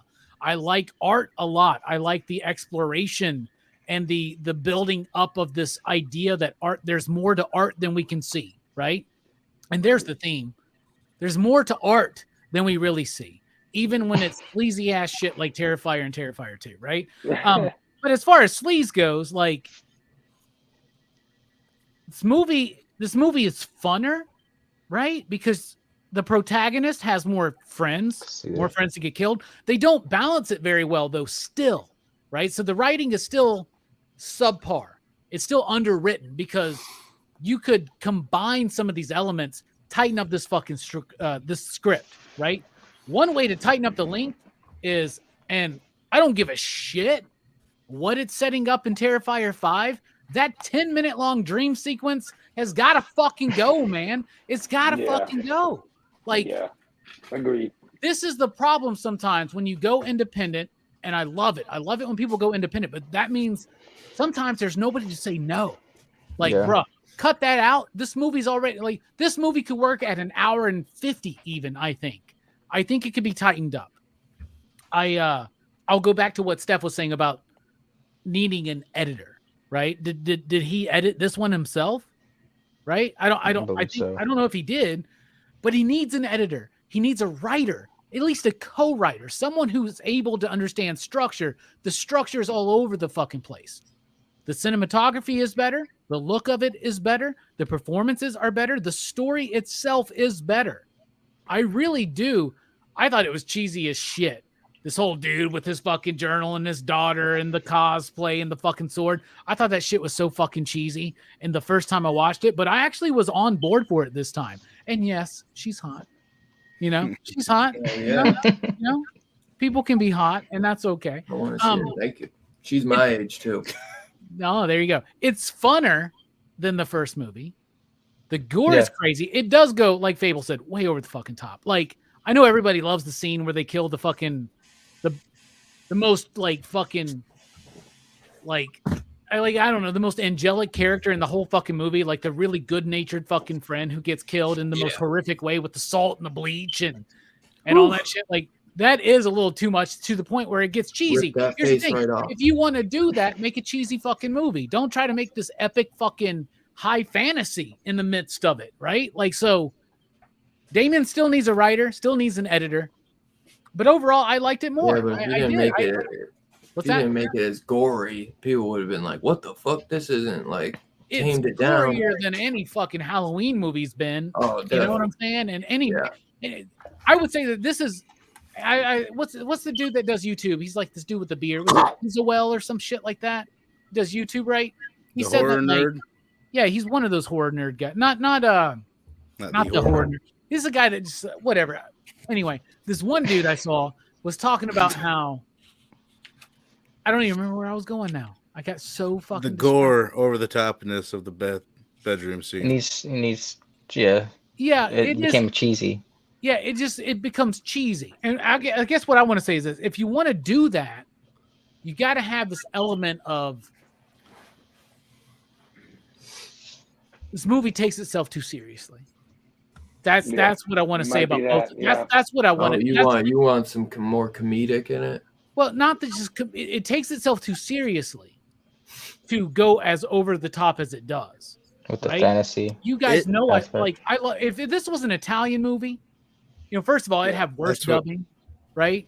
It would be a really and like this has those kind of vibes. Obviously, this dude has watched all the horror movies that we have watched, right? Right. And he just needs to make. I think Terrifier 4 he needs to Dream Warriors. He needs to Dream Warriors that shit a little bit. Yeah, well, I think he needs some help, right? And I think that now that he's made some money, he can hire a co-writer. Like get a writer, right, bro? Right. Like Someone you can still do the story, you can still do all that. Just hire a writer to help you out and get an editor, right? And your movies I think Terrifier 4 is where we're going to really break through with this dude's career. But here's this is what's genius about the whole thing. This dude can make Terrifier movies for the rest of his fucking life. Straight up. So he's achieved the fucking dream. But what I was going to say, this is what I was going to say about Pizzawell or whatever his name is. People say this is not a mainstream horror film. It is. It is a mainstream horror film, Terrifier 2. That's what you're talking about, Pizzo? Yeah. Anyway, this is a mainstream horror film. It's not Grindhouse. It's not this. It's not that. We are so used to that shit now. Grindhouse has more of a visceral nature to it. There's nothing visceral to me about these movies, right? Because of the way that it's structured. It's not Last House on the Left. It's not Hills Have Eyes. It's not fucking. It's not Cannibal Holocaust. You know what I'm saying? It's there. I like this movie. I'm rambling now. I'm rambling long. I like to hear you ramble. I love it. Well, I'm trying to get my thoughts because I did like it better this time. It has its faults, but I understand like the movie. No, I'm just kidding. I understand the fun of this movie, but it's still not a fun movie. But it has more fun elements to it. There is a really great hour 50 minute movie in this film. That's in there and it exists. We just need to learn how to just do a little bit less is more. And I love cheese. Y'all know I love cheese. I'm not going to be that lame ass saying I love all these Linnea Quigley movies, but then talk shit about Terrifier 1 and 2. But it lacks an element of fun. It lacks an element of good naturedness almost in a way. And it just needs to kind of like Mark Miller wrote it. Yeah. Almost, right? But it's not that. It's not. Mark Miller would be more pretentious. These movies are not pretentious. Sure. I think number 2 has more of that air that you're looking for than the first one did. I think it's there. Yeah, it just needs to be tightened up. And here's the thing: I don't give a shit what you say about the third act or the end of the third act of Christmas Bloody Christmas, and I understand everything that you're saying, because even I go, "This is y'all. This is ridiculous." Okay, but this one has the longest fucking third act of anything, and that's where the structure throws off. And it's like, how many times do we think Art's dead and he keeps it just loses its fucking thing, and the resurrection of her, it takes so much. And I appreciate the story, I appreciate the lore that's added in there, but just tone this shit back, man. At least wait till your 6th movie to do a 10-minute fucking long dream musical sequence that really means nothing to the rest of the fucking film. Oh. Well, I liked it. I actually did. I liked the film. You don't understand it until you watch the commentary. Oh, God damn it. Yeah. Well, I definitely think, though, as Vern said, Christmas Bloody Christmas, it was more going on and on. The thing kept on coming back. This time the light would come on. We get the water. Next time this would come on. That was a lot more content. I was saying it was more than Terrifier 1. Terrifier 3 gets pretty fucking. It tests that theory pretty strongly with how long that third act is. Yeah, that's a different argument because that is a big issue with the movie. Third Figure act Yeah. is forever. well, if we would be They're all different interested in beasts. seeing a sequel. Obviously, I think we all would. I want to see fucking 10 more of these. As many as Damien will put out. I'm definitely on it. I'm I sure have you to guys ask, all when I feel watch the this same. movie, I ask myself, is it okay the way it is? Would I if I had to cut out anything? And I said only the dream sequence, everything else I think. And the club scene. Well, Yeah, even the there's club even You more need to scenes see her than that I dancing would for cut out. what? There's nothing in this movie that makes me say it. See her let loose director before if the director calm before wanted the it in storm. there, who And am I that's to so say that long. it shouldn't be in there? I don't know. I just think, just that one Character dream sequence development. is something I would cut down. But Hey man, regardless the of what next, you say, who knows? The next Like- one might be 90 minutes. here's the thing: all of us will go. We'll watch Terrifier 3. Yeah. We'll talk about it. And here's the thing: the second time I watched Terrifier, I was like, I'll never buy that movie. Don't want it in my collection. Never want to watch this one again. When I rewatched Terrifier 2, I was like, I might want to own that. I think it's a part Which, of if you horror know anything history about either me, way. If I like Hell part yeah, it 2, is. Yeah, Arts he's the new modern he is. guy. We haven't I just don't want this to go the way of Saw, where Saw started so strong, and like somebody said, like Phantasm, figure drawing, Phantasm's like does this, and most horror franchises do this. I would appreciate a horror franchise that does this. Heck Actually. yeah. Mhm. And so I far, would that's where love it's that. at. I would love that because they all do this. They all do this except for Scream, which does this. You could take horror franchise out of that. It's usually franchises in general. You know? Nicholas, Yeah. I just want to correct Nicholas real quick. I didn't say I was. I said that's before I started Dylan's horror show. Correct yourself. Hashtag. Protect your neck. I agree. Trevi McTrev. I hope more grindhouse shit comes out too. I appreciate you, Trevi, but you've been poking at me. I'll just say this: I'll watch Midsommar 8 more times before I watch Terrifier again. I'll tell you that. I watch them both. Beginning Midsummer. killed you, cunt. Anyway, I actually did like part 2 better this time. Hell yeah. Well, that's good to hear, man. That's good to hear. Yeah, man. I absolutely had a blast with it, man. I will remember that always seeing Terrifier 2 in the theaters, man. And I really hope we get the sequel soon, man. And I can't wait. I hope that goes out in the theaters as well, man, which I'm sure it will. Oh yeah. It's just a very, very cool experience. Blumhouse is going to get behind part 3, man. It's going to start sucking. You just wait and see. No, I will say this, and I think Terrifier 3 would be helped by having Damien Leone do another movie before it. I'd like to see him do something else and then get to that maybe 2-3 years down the line. It makes me incredibly fucking happy right now on January 7th, 2023 to talk about a dude who did a movie his fucking way and made it work. It took work to make it work because it wasn't Terrifier 1, right? It was Terrifier 2, right? We need more of this. So regardless of what I think about this movie, we need more of this. Filmmaking. Yeah, more people. Yeah, absolutely. It's got a punk quality to it. He's. Yeah, absolutely. I don't understand. What do you mean? She goes way out of her way to not reveal that she was born in '94. My brother said she was born in '94. I think he's talking about in the movie. We still talking about the age in the movie. Yeah. That's I thought we were saying how old she is in real life. Yeah. Well, whoever did the side boob was really good at their job. Well, even so, man, if she's supposed to be in high school in the movie, which we see 28-year-olds play high schoolers all the time. Lori was. I think she's in high school or college. She's in high school or college, and I could see college. She was going to raves and shit. Come on, man. They do a bad job now. I'd say she's got to be in college. At least casting people that look the right age. I mean, if you look at fucking Halloween, the first one, man, those girls and people are so fucking. I mean, back then everyone looked older than their age. If you look at photos of people their age now compared to around that time period, it must be something they're putting in the food. I just rewatched Slumber Party Massacre 2, and I was like, all of these people are like 30. Yeah, straight up having sleepovers. In the first one, that's when you see teenagers, and it's weird. It's like because it is rare, especially in the 80s. You never saw real teenagers in movies. And like Right. it's scary, you know, it just fucks you up when like they're. Yeah, I'm just whatever. It doesn't matter. Beautiful people are beautiful people, and we love beautiful people here on Dylan's Horror Show. We're sex positive. We don't kink shame. Heck yeah, brother.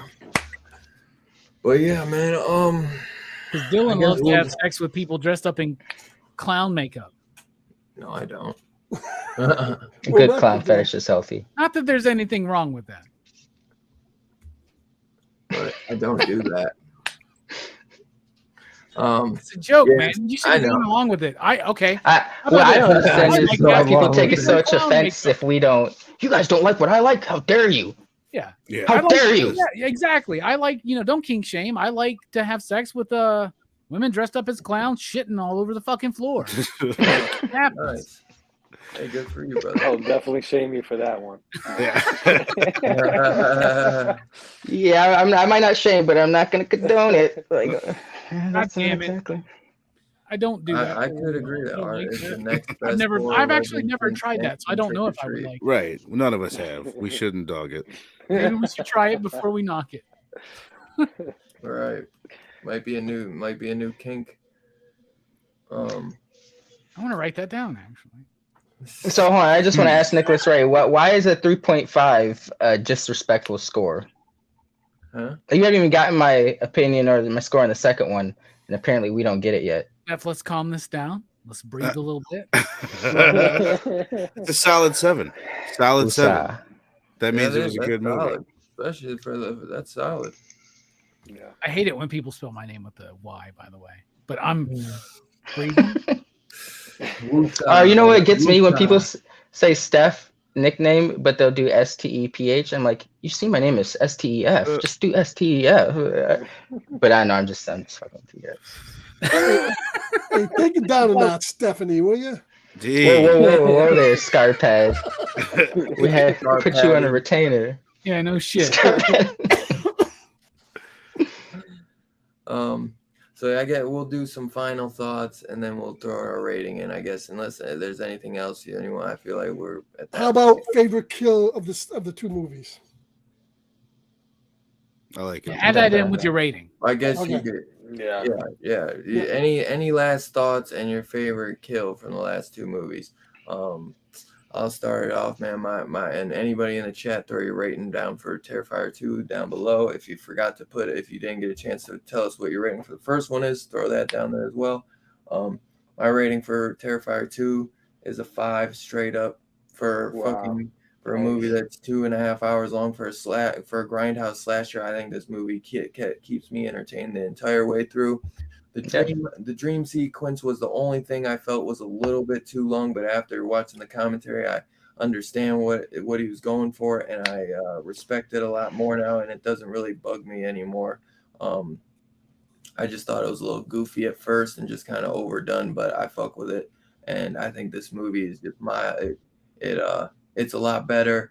Honestly, I would probably normally do Terrifier 1 like a 4, but because I'm just such a huge fan and it has such rewatchability, I gave it a 4.69. And just for everything that he did with so little money, this one, the second one had a little bit more money, obviously. And I just think this movie is just fan-fucking-tastic. I can't wait to see where this series goes, man. I can't wait for the next Art the Clown, movie. Like, I can't wait to see what this new Final Girl does in the sequel. I just, I'm so down for it, man. I think this chick is so badass. She's fucking gorgeous. I think Art the Clown just steps his performance up, and it's just so good at miming, man. It's just a guy doesn't talk or anything. He's just so creepy, and it's just so well acted through the makeup. They hit the money with this guy, man. He has this character down, man, and I just can't wait to see what they do with it in the future, and just keep trying to, because the way he is, man, he's just trying to top himself each time. It's not like, oh, we're gonna try to simmer this one down a bit. He's trying to top himself on each one, so it's just, I can't wait. That's that's a guy that's really trying to stretch his creative muscles and try to see like, what can I do better next time? So I think Robbie is right where each one is going to get better and better, because this guy isn't. He's not sitting there saying, I'm a pro. I went to the He's NYU learning. film school. Yeah. He's like, I'm still learning. I'm still trying. And he's doing all this stuff, you know, the practical effects, the cinematography, or not the cinematography, but, you know, the practical effects, the directing, the writing, all this on his own. And, you know, it's a hard job doing this shit, man. So I just absolutely love it, man. I think this is great. My favorite kill still, it's tough, man. It probably would be the kill with the chick. At first, I would say it's hard because I almost like the split down the middle scene just because it's so memorable, man. So memorable. But for what he does to that chick in the bedroom, man, there's like, that shit is just absolutely brutal and just so, it's just so crazy, man. And just like her at the end, with, you know, just laying on that bed and just saying mom, Her mom walking. like Bro, it didn't let up.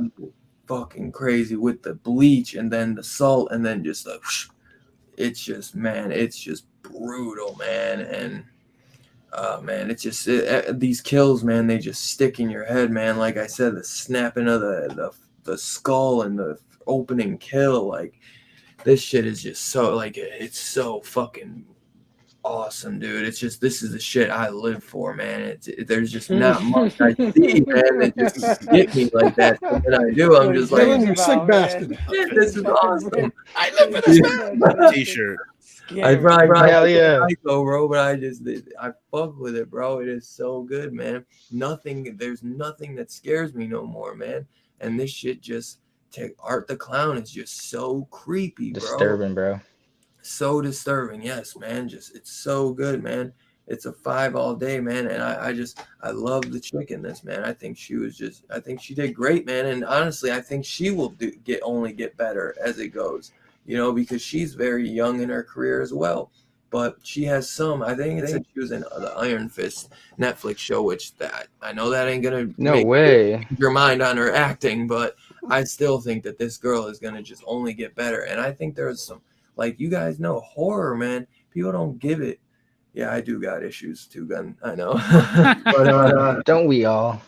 dude, but horror, man, like, the acting in it is not so easy, man. Like, these people have to go into a place that is like where they feel like they're in physical danger, when people are getting murdered in front of them, where she's like bawling her eyes out, acting scared. Like, now you give a shit about actors, Dylan. Now you give a shit about actors.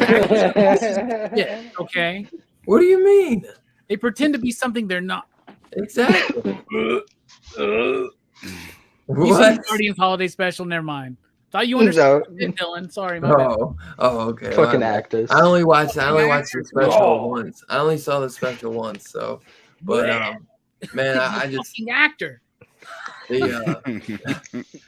I think people don't give the people that act in horror movies enough credit, man, because they don't get Academy Awards, none of that. And I think they should, man, because they're going to places that these other actors don't go to, man. Mia Goth, bro, she deserves You can get Academy Awards being in a horror film. You just got to call it a psychological thriller. Yeah. Well, that girl in the bedroom scene, that I was watching a documentary on that was 5 nights. Over 5 nights they filmed that, and she had to get into that gooey crap and the whole thing every single night, and that's got to be. And then act and scream, man. That's gonna be hard.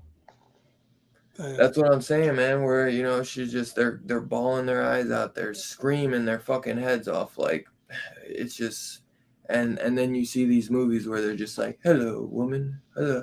That's what gets the Academy Award. Dylan's head. Other movies aside from horror, just actors going, "Hello, woman." That's like Remains of the Day. Would you go get me a cup of fucking tea already? That's basically Knives Out and Glass Onion. Hello, woman. Fucking coffee. Coffee or tea, Murder. fucking cunt. Who craves biscuits and tea? Well, also, it must be tough. What are you on about, Mark? With all the shit Art the Clown is doing with his mind, to sit there and act against them and not crack up when you see that guy doing that shit, that's got to be kind of hard, too. What? Why did you laugh at that? That's disturbing. Because I think a lot about the clown stuff he's doing on his own. No, I'm fucking with you. Yeah, on his own, just ad-libbing that shit. They don't know what he's gonna do.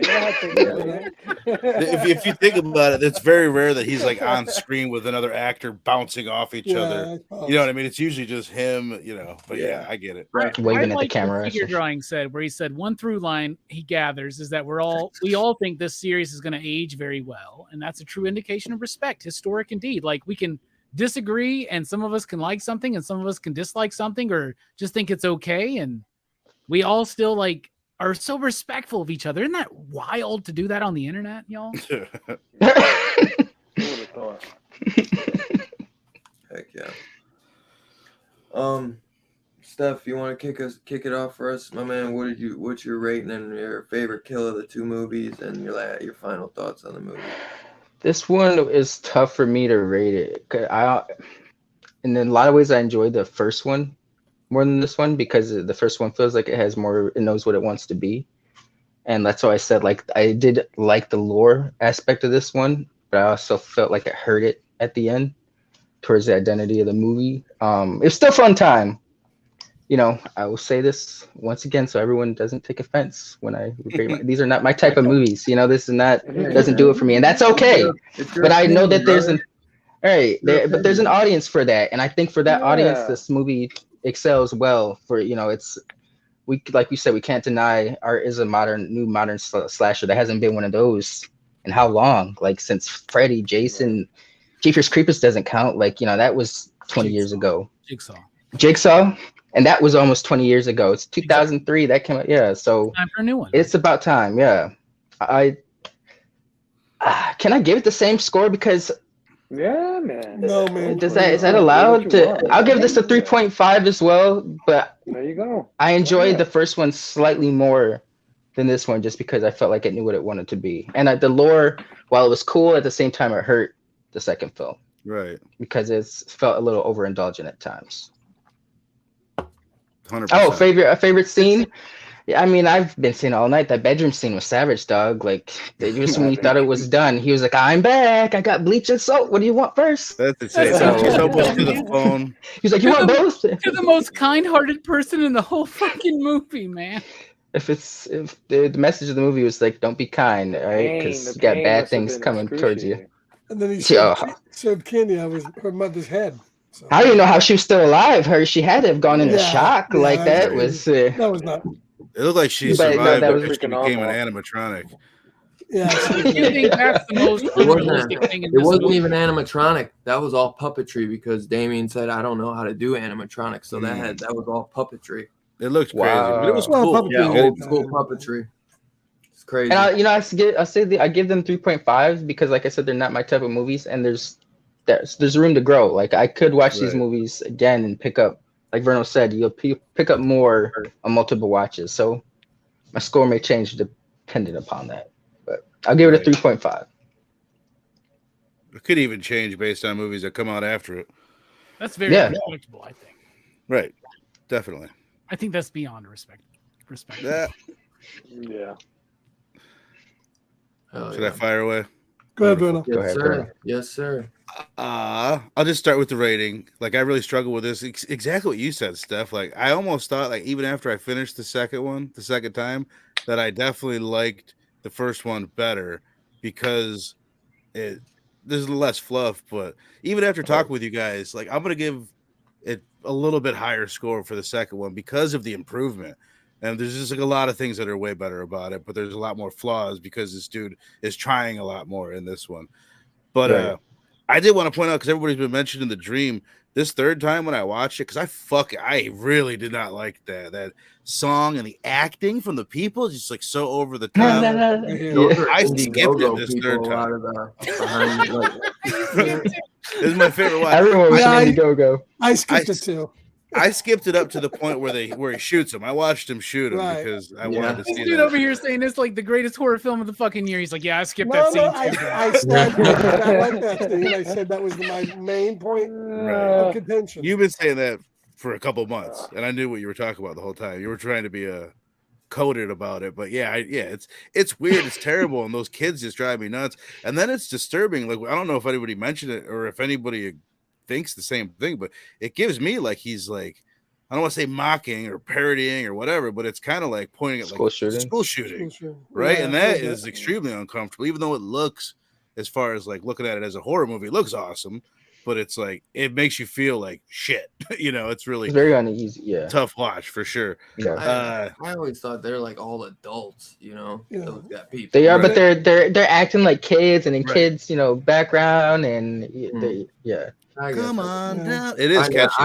though. I never thought of that. I mean, but- today we had a school shooting with a 6-year-old involved, so Jesus. sucks.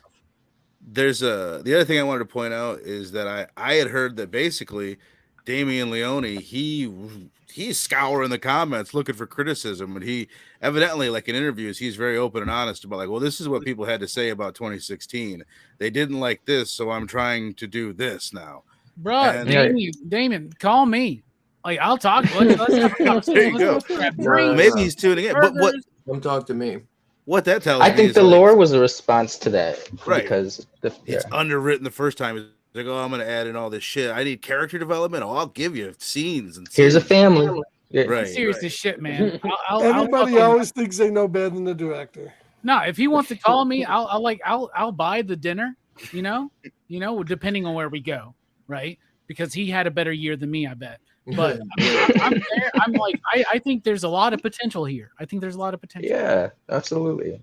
The other thing I wrote And I down- hate to say, I don't even need a Oh, go. producer credit. I'm not The Rock. I'm not going to demand Yeah. a producer credit. not trying to Robbie, hijack the as far as series. what you're Just saying as about long the as I'm fun- on there Yes, uncredited on we're talking IMDb, about just that. put me under uncredited. He's gonna come out in the next movie and one of the special features go, my main influence was Dylan's horror show. this rockin' Robbie I've fella. watched it for the last 2 years, and if it wasn't for Dylan, I Robbie, I would I say decided to like make the movie more fun. the And future then they'll go- movies, and then they'll it had go- me thinking like and they'll go, it was even Robbie that made me hire the new Art the Clown because he's from Huntsville. I'm from Huntsville, so like y'all, like I didn't even know that, Dylan. I need to change my. That's pretty I was cool. real Go quick about being optimistic about the future. Real quick, as I said earlier, I was like thinking like the fact that he can't die and it's almost like a supernatural Terminator. Like there's no way to kill him. Essentially, I just kept thinking like if they kept escalating the stakes, like I would love to see like a Art the Clown scene, like massacre just groups of people like in the Malignant when she took out the police station or whatever. I'd love to see Art the Clown do something like that and just like That's probably a coming. mass setting. Yeah, no, but that's why that's why I'm optimistic His for the homage future of these Yeah, a movies. lot of those sets are on like a small The homage to the like, T. sets in a Terminator. barn. Just Yeah. wait Right. for Right. Terrifier in Manhattan. Oh god, in Part 8. space. Uh-huh. It's coming. Robbie, with your connection in Huntsville, I would seriously email that Art- dude and give him a Art shot. goes to hell. I could definitely Well, I see bet an you Art could get him goes down to there hell. to sign shit. I bet you could. Only if you'd come down, Scarpat. That's the only No, way I I bet you could could do get him it. down Art there. the Clown goes to You hell. should. I'd love to see Get that. him down there. What I was saying about the fun bit is like it doesn't do the fun comes from art. That's the funny bit. It's like it's funny while Right, it's watch being them. creepy as shit. So they kind of maybe they don't go for the other type of tension releasing comedy throughout, but maybe you could use Yeah. it here and there. You get it with the Agreed. tip guy, and then the head, you get a the little mom's levity with the head. cocaine. Yeah, cutting mom's that head. dick off. It could I be like worked in a that little bit fucking better though. I love get what scene, you and mean. he's like, like, bro, that's awesome. Right. But yeah, 4.25. Fucking great. 4.25. All right, nice, nice. Fable, baby. What was your Oh, I favorite guess kill? it's Though? me. Like dick cutting? Oh, Oh. dude, I gotta go with. I thought long and hard about other ones. There wasn't a bad kill in the whole thing. Not There's at never all. a cutaway. Like everything, there's a lot of little kills sprinkled in, but none of them live up to the cutting the girl in half or the bedroom scene. And it's like, what? They just That's like- very that's You stand what want out. the- Lennon or you want McCartney, dude? It's like That's Right, the difference right. with Leone. He doesn't do a cutaway. He does a cut back. right. I will go with the bedroom scene though, just because when he comes back in, the glee on his face with the salt. Look what I found. We never mentioned Yeah. the sulfuric acid. That's like a cartoon scene almost. When the Yeah. camera goes back and you see the sulfuric acid behind it, you know what I mean? There could be like "Whoom," that kind of music with it. Yeah. And he's like wiggling That's his great. fingers on it and shit, like Dun, ready dun, to dun, use dun, it. dun, dun, dun, dun, dun, Yeah. dun. Right. That's all, folks. Fable, my man. What'd you think, brother? Final thoughts is, like I said earlier, my thoughts are all over the place with this film. There's things that I really like about it. There's things that I kind of, whatever. Going back to what Robbie was saying about the fun and things, I understand what he's trying to say, and that's why I said they should have dream warriored this shit a little bit more, because we need a Kincaid. We need a friend that's funny. We need a friend that's a little bit angsty. We need a friend, because nobody in this movie's charisma matches Art's. And, No, right.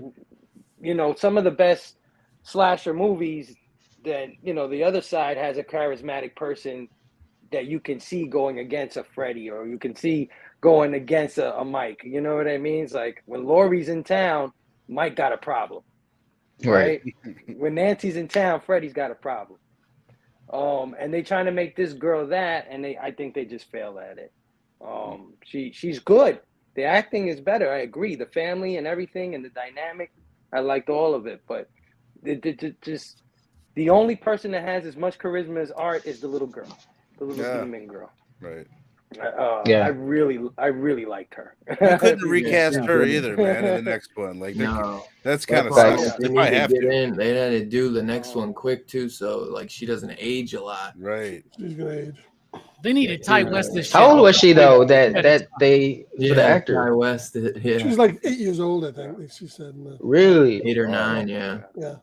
Because man, dude, There's something, And she actually shit herself in that one scene. they've been making the movie like they were making the movie the last like couple years, man, like during COVID and all that shit. And then She's already like 23. He said that he added that scene with that we all love now wasn't in there before. He was trying to figure out like the next big one to do, and then because of COVID, he like went back and had like an extra 6 months to put all those gags and shit Well, together. yeah, I think he padded it.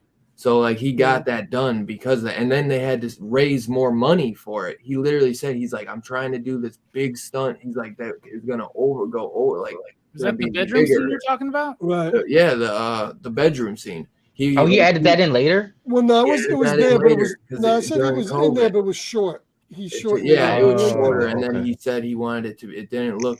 It Right. just didn't outdo. I think he cut in half scrapped most scene, of so what they filmed. he had to raise more money, and because of COVID is the only reason why he said he was able to do it, because he got like a 6 extra months to be able to get everything together. And then he said they also added the ending credit scene last minute with Art, the girl from the first one, the mangled face, having Art as In a the crazy baby. house. They were gonna do something like Malignant, where like Art was gonna be on the back of her head or something, but because Malignant came out, and he said they did it way better than he ever could have, which I think he was being a little nice, even though I do like that movie. I mean, let's be honest, they did that in Harry Potter already. Yeah.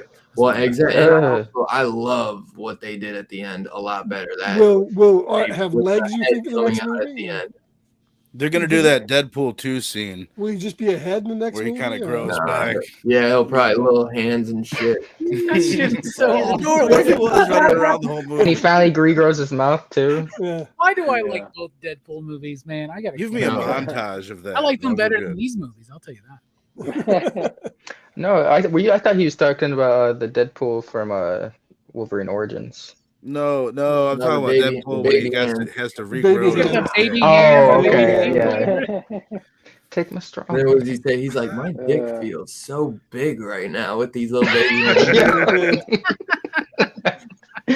Oh my god! Valid points, Fable. Valid points. Yeah. So what it lacks a little bit in charisma. I also feel like it lacks a character that is asking all the questions. This girl doesn't ask enough questions for me. She's got all the supernatural shit happening around her, and her brother seems kinda more does. concerned. Kind of rolls with it, yeah. Yeah, about shit than she does. She's just worried about her costume. She's kind of fighting it at first. Like, Tara, you can kind of tell that She don't want she's to like, accept it. kind of trying to be like, this can't be real. This can't be real. But deep down, she like knows it's real. And then Jonathan Trying is to the put one it off. kind of trying to say like, so Dad knew something. And she's like, shut the fuck up. Like, there's no way. Yeah. But then, That shit's not real. yeah. Right. But you know, I can like see I that. said, you know, it gets major points for its budget and what it does with its budget. Get major points for going there. I mean, they whipped the shit out of a kid in this movie. They slash him in the Yeah. face. Hell They beat the yeah. shit out of him with you know, they abused 2 women brutally. One in the bathroom, one in the bedroom. Crazy stuff after the movie. So, you know, Rip just for someone's going there, kid like off Robbie and said, smears it on a window. Forgot about that. right. For having the guts and stuff to go there and stuff, I could appreciate. I want more filmmakers like this. Like you said, yeah, this guy will get better. Yes, this guy does need a little help. And maybe he'll learn what he needs, and it'll be better on the editing. It'll be Absolutely. better on the story, tighter, and everything. But one thing's for sure: if you need practical gore effects in your movie, go freaking hire This this guy. dude. This Yeah. guy is the Tom Savini of today. Mm-hmm. Honestly, I mean, his practical effects are amazing for the budget he had. So imagine he had a couple $1 million to pull off some of this stuff. It'd be insane. But I agree with Steph and Vern, because you both brought up this point. Because the first movie's a little more tight, it's a little more grounded, I would say. It's a little more visceral in its ways. I'm gonna say that the first film is a little better than this one. But I still enjoy both. So I give the first one a 4. I'm giving this a 3.69. And Nice. Station. my favorite kill, I guess, would I like both those kills. They're crazy ass kills, but I'm gonna go with when he hovers over the girl and shoots her in the face. And then he In the shoots her about first 10 one? more times after he shot her in the face. Like, I didn't expect him to kill her. I thought that something at the last minute, like everything happens in these movies, Yeah. was going to deter him from shooting. No, he shot her right in the face. It's And then OG the he way shot her his about fit 10 his more face times. too. That's why I And then like he that looked kill at because it was her. it. Yeah, he looked at her with a disgust Yeah. because all his fucking faces is always like, Yeah. Mhm. He And could use like, this you made me one, take he the was easy like- way out. Yep. I he was love like, that "You look. I love it. freaking, you know, B, You ruined almost the got fun." me. Yeah, you yeah. almost got me on that Yeah. one. Oh, Like, by what's the up with way- that, B? Come on. Yeah. By the way, my favorite art face is when he in the first movie when he injects the girl and she falls out. He's like Right. with the needle. Yeah. And When and the part 2 when the girl shows up and he's like scared to death. It's so good. when the But mom yeah, man, comes 3 in and points. sees her Yeah. daughter, and he's Yeah. like, "Look, I know how fucking funny is this." Which he Yeah. does that a lot to people, but that it's so good. Yeah, 3.69, bro. Station. Station. Looks like we got Two Gun agrees with you and Steph. Scarpet, what you got, brother? Because I think it improved on every point: the acting, the music, the effects, everything. I'm gonna give it a 4.75. I think this one is close, and I'm gonna dock it a little bit because I think it overreached or overshot, and it didn't quite land the supernatural elements. I thought those could have been given another I just think rewrite. that's where the budget comes in. They didn't have the money for the Yeah, and I just think they could have done a little bit more than that. It was that her floating in the water. I thought was kind of dumb. And I understand though, because you kind of don't even notice. Like you're like, oh, okay. So once he like spells it out that there's the supernatural, you're like, oh, okay. Well, I kind of got it with the sword and everything. That was she was wearing. But it's very minor. She's wearing wings like a warrior, like Xena. I mean, I kind of get it. Oh yeah. I just don't think Pictures that was of the dragon and shit. that was expanded enough. So that ending, I think, docks a little bit for me. But otherwise, 4.75. My favorite kill. Everybody's gonna love the bedroom scene, but my next favorite kill is her friend getting the acid to the face, and then him eating her heart like a Viking. Yeah, that one. That Familiar meant with it, something are you? too. There was some theory that I got that I heard that maybe he gains more strength with each victim that he kills, and that's why he's eating her heart there. Because you see him get like more. His eye is ripped out at one point during the movie, then later on his eye is back. Which, by the way, I love when he pulls out the guy's eye and he's playing with it. That could be a continuity. Yeah, you don't know, puts it in his eye, man. That is crazy. I could see some little Dick Tracy atmosphere in Terrifier. That's it. I So kinda get that. 4.75 for me. Robbie. Yeah, man. What's up? All right. I want to say that first of all, a major shout out to Felissa Rose. She's in this movie as Heck well. yeah, As a brother. school teacher, right? So I appreciate that. I love how they say What's that going on here? they literally put Felissa and Chris Jericho in the fucking like main title credit Main credits. as if they're like in the fucking movie. Yeah. I liked it better than the first one. I think that Damien has gotten some better ideas as a writer. Still needs a co-writer. Still needs he needs an editor, not just for the film, but for the. I love everybody leaves when I'm talking, but so he still needs a co-writer or an editor on his writing and on the movie. Right? You could tighten some things up. You can make it work a little bit better. Cut out that fucking clown cafe shit or whatever. I will watch this movie again. Like I was tempted to actually buy it as soon as I watched it the second time. And I don't think it's necessarily a great It's film. like $18 on Amazon. All right, Dylan, you're right. It's only $18 on Amazon, so maybe I should rethink that. But I'm just And saying, you'll get this slip with it. Or you could get the Steelbook from Walmart for the same price. fucking shilling Dylan.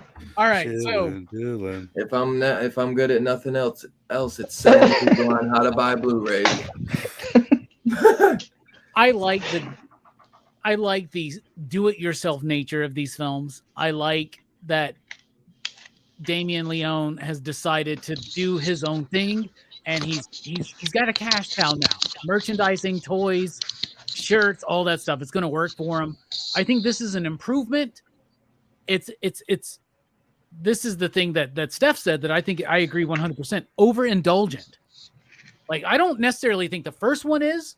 I think it's weirdly structured. This one is overly indulgent, and that kind of bothers me just a little bit. But I don't take it too seriously. I like it a little bit better than the first one. I like the hero's journey that's going on.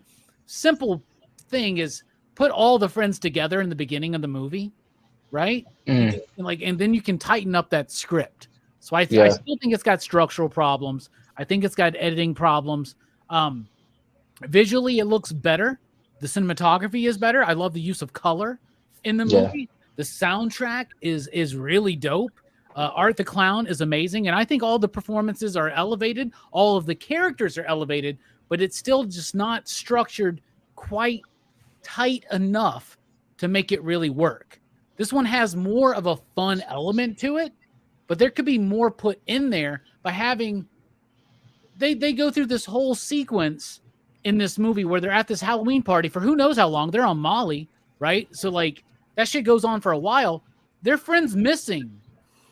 They're like, you go too soon with it there. You know what I'm saying? If you want to have the friend missing, you gotta thread that a little bit better. It's a little wonky structurally, but I don't hate it. I don't hate it.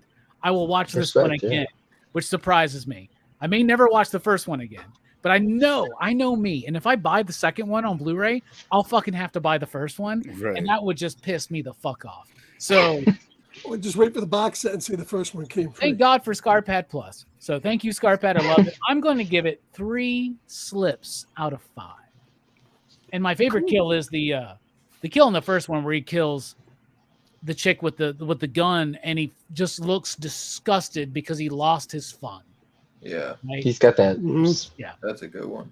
I like the supernatural element that they start approaching to it. There's just they could tighten it a little bit better. You know, like I thought the first one at like an hour and 26 minutes felt long, bruh. And you're gonna make the second one 2 hours and 18 minutes? Get the fuck out of here, man! I ain't got time for that, dude.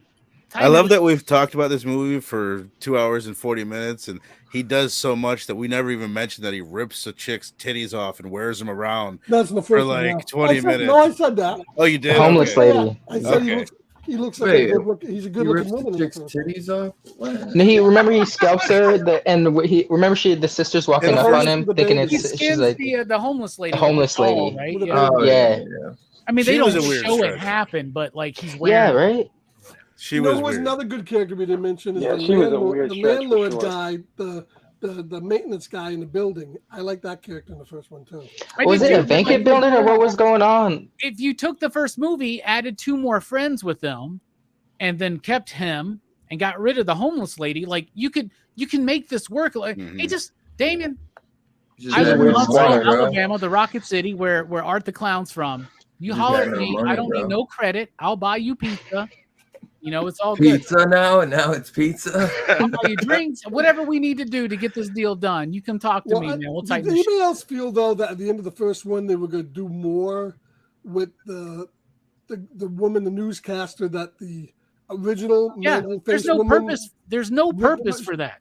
Right? They He show her saw Pulp parents- Fiction. He's like, I want it to end with how it begins. Yeah, This is they gonna be show her crazy. parents taking Just her wait to and the see. hospital. I thought Terrifier something was 8, gonna happen with that. she becomes the new Art the Clown. That's what's gonna fucking happen. That's what I kind of felt like they're. Well, I thought they're hinting me at too. like the disfigured The chick father. is gonna kind of. Well, she's involved. But in I'll it. give She's it got the 3. weird I eye. think 3 is really respectable because when I It- first watched yeah. this movie, I fucking hated it. But this time I didn't hate it. So 3. I'll give it 3. 3. That's good. Nice. Solid. So we also got a 5 from Figure. We got a 4.7.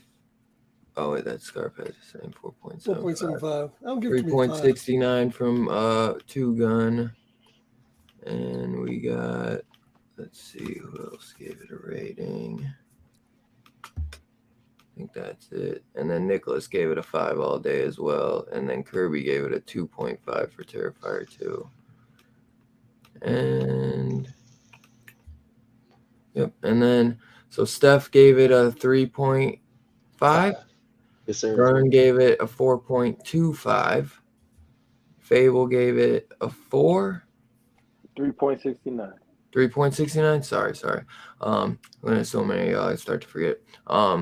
Scarpe gave it a 4.75, and then Robbie gave it I already forget 3, and then I gave it a 5 straight up, which I would say would be, let's see if I get close on the math, I'd say that is a 4.169, brother.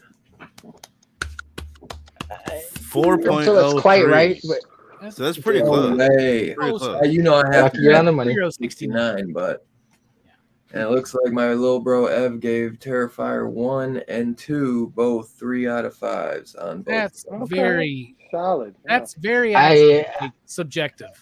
I'm very shocked coming from Dylan's brother, to be honest. Little bro, Yeah, that's Figure you my guys Me little and Yeah. Steph like a little Evan better now. I'll tell you that. Evan, we're gonna start. Well, I'll tell you what his We're favorite gonna start movie Evan's is. horror show soon. Me His and Like Steph. favorite Evan, horror movie of the year Evan, was yeah, Smile. we're here, Evan. Smile favorite was a horror good movie movie. was It was a Smile. good Was movie. good. Yeah. I haven't I know. finished Smile. Well, he's the big reason why I put it on the list. It'd be on my top 5. I think. We will be doing Okay. Smile this year, and I definitely made sure I did it ASAP because he kept telling me we had to do it. So that's my little bro's forward to finishing. recommendation. Smile. Oh yeah. So yeah, man, that concludes the review for Terrifier 1 and 2, man. That is the first review knocked out of 2023 on the horror show. Our quickest Good yet, too, shit. man. No, it was real quick, man. We did it in less time than Terrifier 2. Just kidding. Not quite, but almost. So next week, what are we kicking off week 2 of the horror show with, man? We are doing the one and only Italian horror film, Burial Ground. The gates of hell have opened. Yeah, they have. And this a movie- freaking- This movie also tackles the very controversial subject of breastfeeding into a very late age. Ooh. yeah, don't say anything So more. you're than telling that. me there's breasts in You're telling me there's people Yeah. eating. it? This So, I movie, mean, there's milk. this is a gem me and Scarp had found one day when we were just freaking bored as hell trying to find some random ass awesome Italian or just any awesome horror films, and we watched this and we had a fucking blast. And Of course, total much exposure fun. here. We were kind of blitzed, but hell yeah, but it was a damn blast. Great freaking Blu-ray from Severin. You got a little close-up of the 30-year-old son. Just wait. Oh, I I'm beg excited you. to check it out, beg man. you. I beg of you guys to watch this because it's so much fun. It is so much fun. It doesn't And look to be really streaming anywhere. You can rent it on YouTube and It's on probably Scarpad Plus. It is Amazon. it's Oh, at sweet. Plus, so. Yeah. And Scarpad, thank you for sending me a copy because I'm looking forward to checking it out. I really, really am. Yeah, I love I'm my really Italian excited to horror. I've been And been waiting the to- special features are kind of cool too. We should watch that. There's one I really watched good the one. interview with the dude. 130-year-old Dude. kid, but yeah, I'm so excited because I actually haven't watched the Blu-ray I haven't watched the Blu-ray period. I've been waiting for the review. Right. But yeah, dude, actually funny thing is my little bro Ev, he loved our 9th configuration review. That was one of his favorite movies, man. I could not believe that he liked the movie as much as he did. He said it's one of his all-time favorites. And I mean, he's only 18 years old, man. Like I could not believe that actually helped, like that he fucked with it, like let alone made it through the whole movie. He loves it though, and I could not. I was so proud of him for that one, man. That was an awesome one. I think our review really helped him like it a little bit more, but he fucking loved it, man. And I just want to echo real quick what Two Gun's saying. Two Gun's done so much for DHS and for PCP. We need a Two Guns, the man. Let's hook that up, Scarpad. Come on, let's do it. Make that happen. Hell yeah. Two Gun Plus. Two Gun needs to send me an email address and I'll hook him up. There you go. That's all we need, brother. Just an email. Two Gun sent me almost every issue of Wizard I ever wanted. And I just love that dude ever since. So we love Two Gun, man. Hell yeah, man. Hell yeah. He's the gift that keeps on giving. He got me an Yeah, American Mary, yeah. man. Holy shit, dude. I love Yeah. that fucking shit. Hell yeah. That was like one of your favorite movies of the year that you watched. No Like, shit, new dude. movie. I love that movie. I need to Yeah, watch it's it up again there. soon, It's up man. there. Hell yeah. So show and tell, my brothers, before we get out of here. Anyone who's got some shit. I got just a handful of Let stuff. Can I me- go first? I was gonna go first because I gotta get No, out. no, I no. gotta work Let tomorrow. Fable go. No. If you got to get out of here, let's go first, my brother. All right, Yeah. so I got a nice little mix of a couple things here, a couple things I love. So first, a few comics. I finally got my hands on this issue of Ice Cream Man, which I've been that's dope. wanting.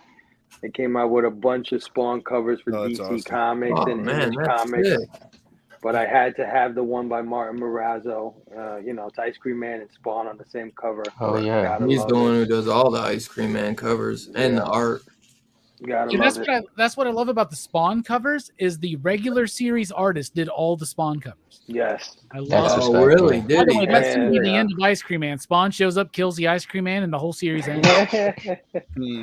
And that's the reason why I got this cover. This is the Dual Power Bomb Spawn cover.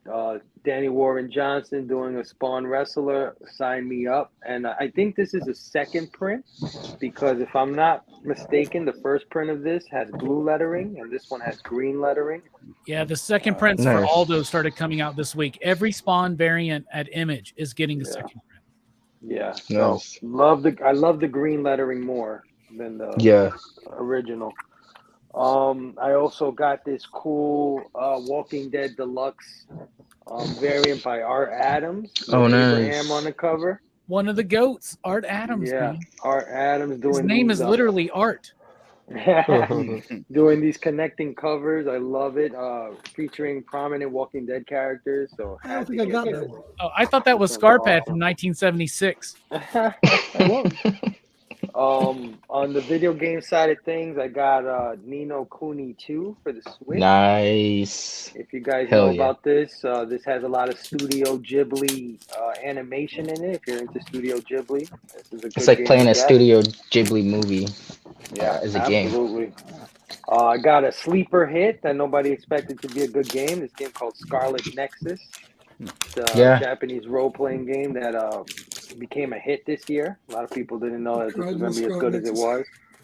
Oh yeah. Very And action. perfect tone with this show. I got myself Resident Evil 8 finally. Yeah.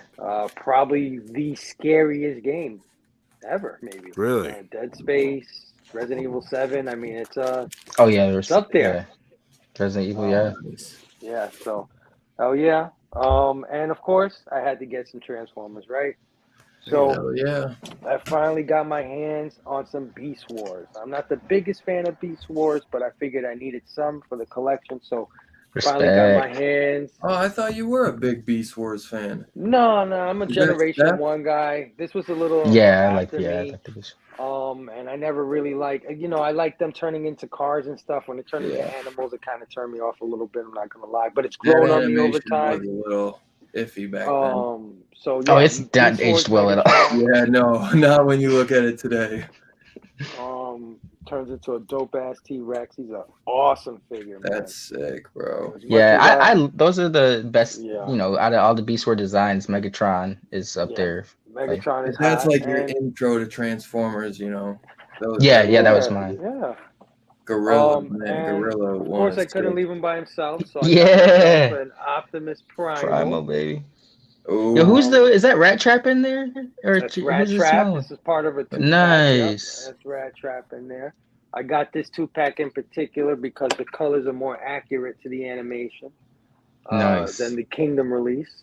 Oh, So that's a cool one. Shit. Yeah, I Yeah, like man. how Primal looks. Both got parallels. hit my heart Primal by and Megatron, man. How cool is that? I got yeah. the Alright, Kingdom that should- release of Optimus Primal, man. That hit me in the heart, bro.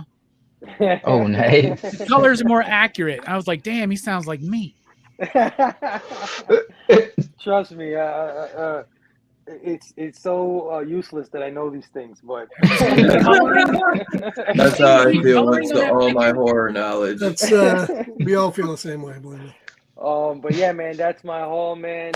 Guys, have a good night Great haul, tonight. brother. Tonight was a great show. I love watching these movies. I think out of all the movies we've been watching lately, these are actually horror, like horror. So thanks, guys. And man, 2023 is going to be a blast. Stay tuned. Dylan's Horror Show. Oh, yeah, brother. Thanks as always for joining, my brother. Appreciate it, brother.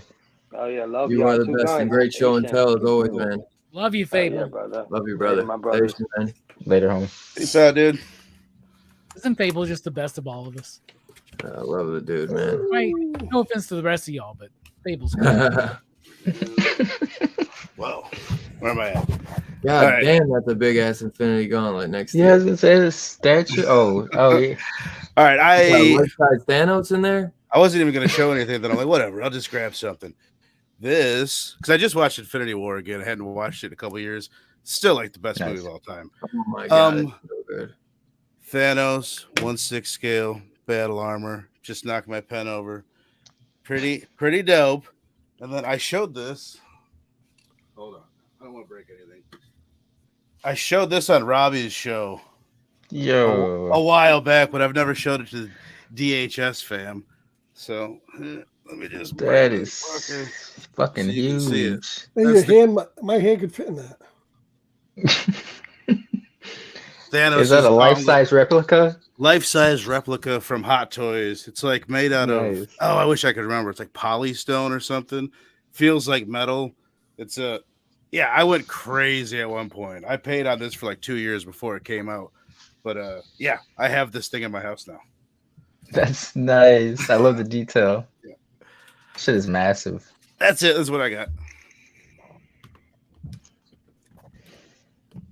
He's like, you sure? Am I going next? Who's going? Why is it- That's all I I'm got, sorry, man. bro. That's all I got. Are you It fucking won't- with him? I'll go next. I have The very camera little. loves you, dog. The camera loves you. All right, Steph, you got anything this I week? guess my I brother? think Robbie's going No, sir. All righty, my brother. Robbie, Next you week. next? Yeah, I'll go next. All right. So action figure wise, I'm a big Motu Masters of the Universe guy, and the Sunman franchise I never got into, but they've been incorporating those into the Motu Origins line, whatever. I have a triple pack here that has Space Sumo, Pighead, and this is Sunman, but Sunman with like the high top fade. Oh, shit. So I already got the one Sunman. Now I got two. And I was like, basically, I told my buddy Mike, we all know Mike here, right? And I was like, hey, man, Space Sumo is going to be like a Mattel exclusive. And he's like, bruh, right now at Target, they got this fucking triple pack. And I was like, wait, with Pighead and high top fade Sunman? And he goes, yeah. So I got it. So there it is. Right? So that was way cheaper. All right. I got a few movies in. I'm slowing down on my movies. Yeah, So, me too. I got some goals in 2023. Christmas. I got to slow down on my movies. However, Christmas. I just watched this movie for the first time, just like a week and a half ago, and I had to get it. Once Upon a Time in Hollywood, y'all. Nice. I gotta get that one too. I had to get the Blu-ray because the Blu-ray comes with additional scenes, which Tarantino films do not come with deleted scenes. Yeah. So I'm really eager to see what happens there. Oh, the 4K doesn't come. Well, I know you want to buy the 4K anyways, but fuck the 4K. I'm not going to do it, man. All right. Anyway, I got my complete Metropolis from Kino. Yeah, nice. I got that. Yeah. Had to get that. This is one of the most influential and impactful films of all time. There you go. Right. And then here we go. Speaking of influential sci-fi films, I thought I was going to be clever. And even though Robot Jocks is a really expensive Blu-ray here in the States, I decided I would buy the Spanish version of it very cheaply. Yeah. Oh, Nice. Yeah, I almost bought that. Yeah. Don't, because guess what? It's only in Spanish. It's not in English. What's so fucking ever? Where'd you get it? eBay? I got it. No, I got it on Amazon. Oh, send that shit back. I can send it back, or I think I'm just going to send it to Fable because Fable speaks Spanish, right? I don't know. If he doesn't, he can send it to someone who does.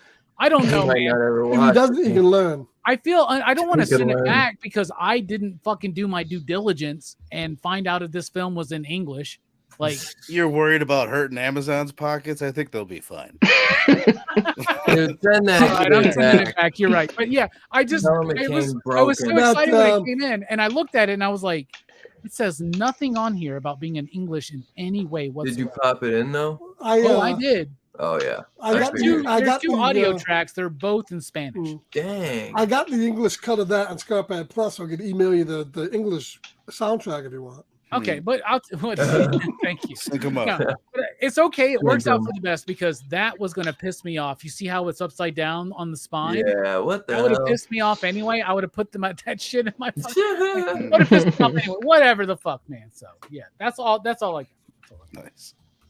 Yeah, dude, I gotta cut back. I got gypped on that fucking Robot Jocks. Robot Jocks is not a good film, but it's awesome. Dude, Screen Factory better do a 4K on that. Yeah, it's not good. Fable, do you speak Spanish? You might have a Robot Jocks Blu-ray coming your way. Apparently, I researched this, right? There are two types of Spanish. There's Espanol and there's Castellano. This is like Spain Spanish in particular, I guess. I don't know. If you want this Fable, let me know. I'll send it to you. If not, fuck it. Okay, yeah, I got very few movies this week too. Believe Shut it or the not. fuck up. No, you don't. Oh, just a couple? I got mostly stuff off my list from Big Bad Toy Company. This is the first thing I got from a local store. It's Friday the 13th, the Part 7 New Blood figure. Oh, yeah. I found two of those, and I sent one to Dylan because he wanted this. So, dude, I've been looking everywhere for that one. I don't think Dylan got his yet. It didn't come today, bro. But as soon as it does, you guys will see it probably by next week. Really cool, dude. It's so detailed. That's the so detailed. Well, that's I got my Van Helsing rat in today a couple days ago. Nice. There's the Splinter as Van Helsing. That's a cool one. That's cool. That's a cool line, man. So I think there's a couple more still coming out. Interesting choice. I did my Spanish upgrade. Ultimate telepathic ET. Oh, there he is. He's got a jacket on. They do also have the cross-dressing ones at Walmart. I saw them there this week. Really? Cross-dressing one? I didn't even know that I forgot that they were doing ET NECAs. Yeah. So there it is. Then I also got in the color Invisible Man came in.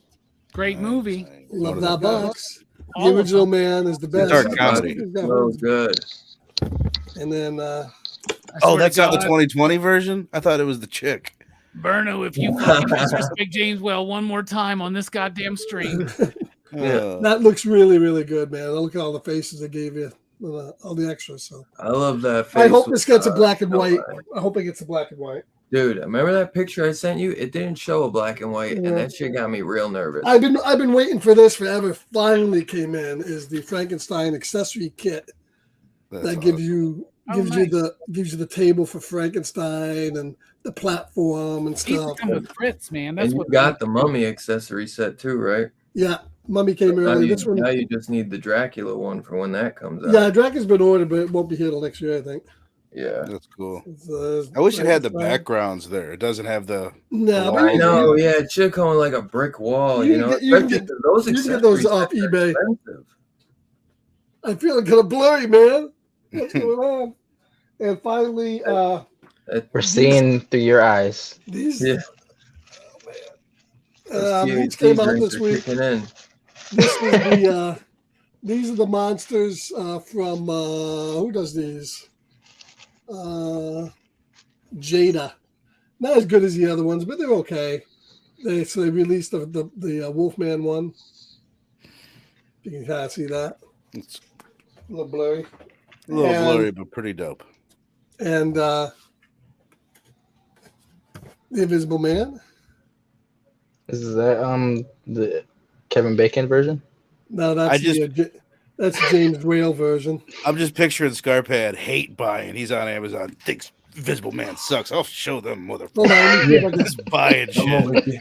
I'm getting all this original shit. Okay. And as far as movies, I only have a few movies.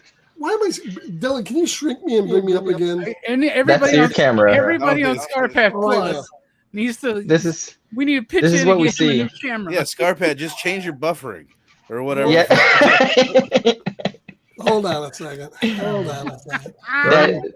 All those goddamn terabytes. But it's supposed to be a goddamn 4K camera. There he is. You're right. I can see. You look incredible now. You look like you're like like 360.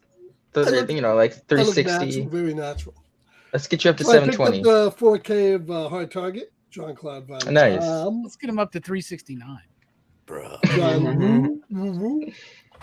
Of course, you can't have another John there.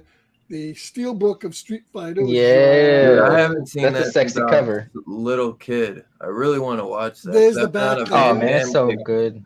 All week I've been watching Van Damme movies. Yeah, I gotta watch. Did you watch Time Cop? Yep. Yeah. Nice. It comes with a dollar bill. Nice, spice bucks, baby. And it comes with I forgot Van Damme was in the Street. And look at this Fighter back movie. cover. Look at this back cover with Will Julia. That's crazy. Isn't that great? That's a painting he had in his office. Yeah, it's a good steelbook. It's one of my favorite steelbooks. That's a gorgeous steelbook. Don't take. Oh, I lost the camera here. Let me get back. What the fuck is going on? I don't know, dude. How did that happen? No, I told you. And don't take the fact. Don't take the fact that I bought this being it's going to be on my show, but it will be on my show in February. Sunshine. Dude, hell yeah! You better put some respect on Danny Boyle's name, Alex Garner, baby. Steph, you are the second biggest Danny Boyle fan I know, behind my buddy Justin. Stay tuned for Sunshine. Me, yeah. Did that come back in stock on Amazon? We got to get Steph on Justin on a fucking. And then finally, Danny Boyle. Y'all go on. Set it up. Ed Wood, Jai Depp, and of course the great Martin Landau. Yeah, you're welcome. You only paid $6 for it.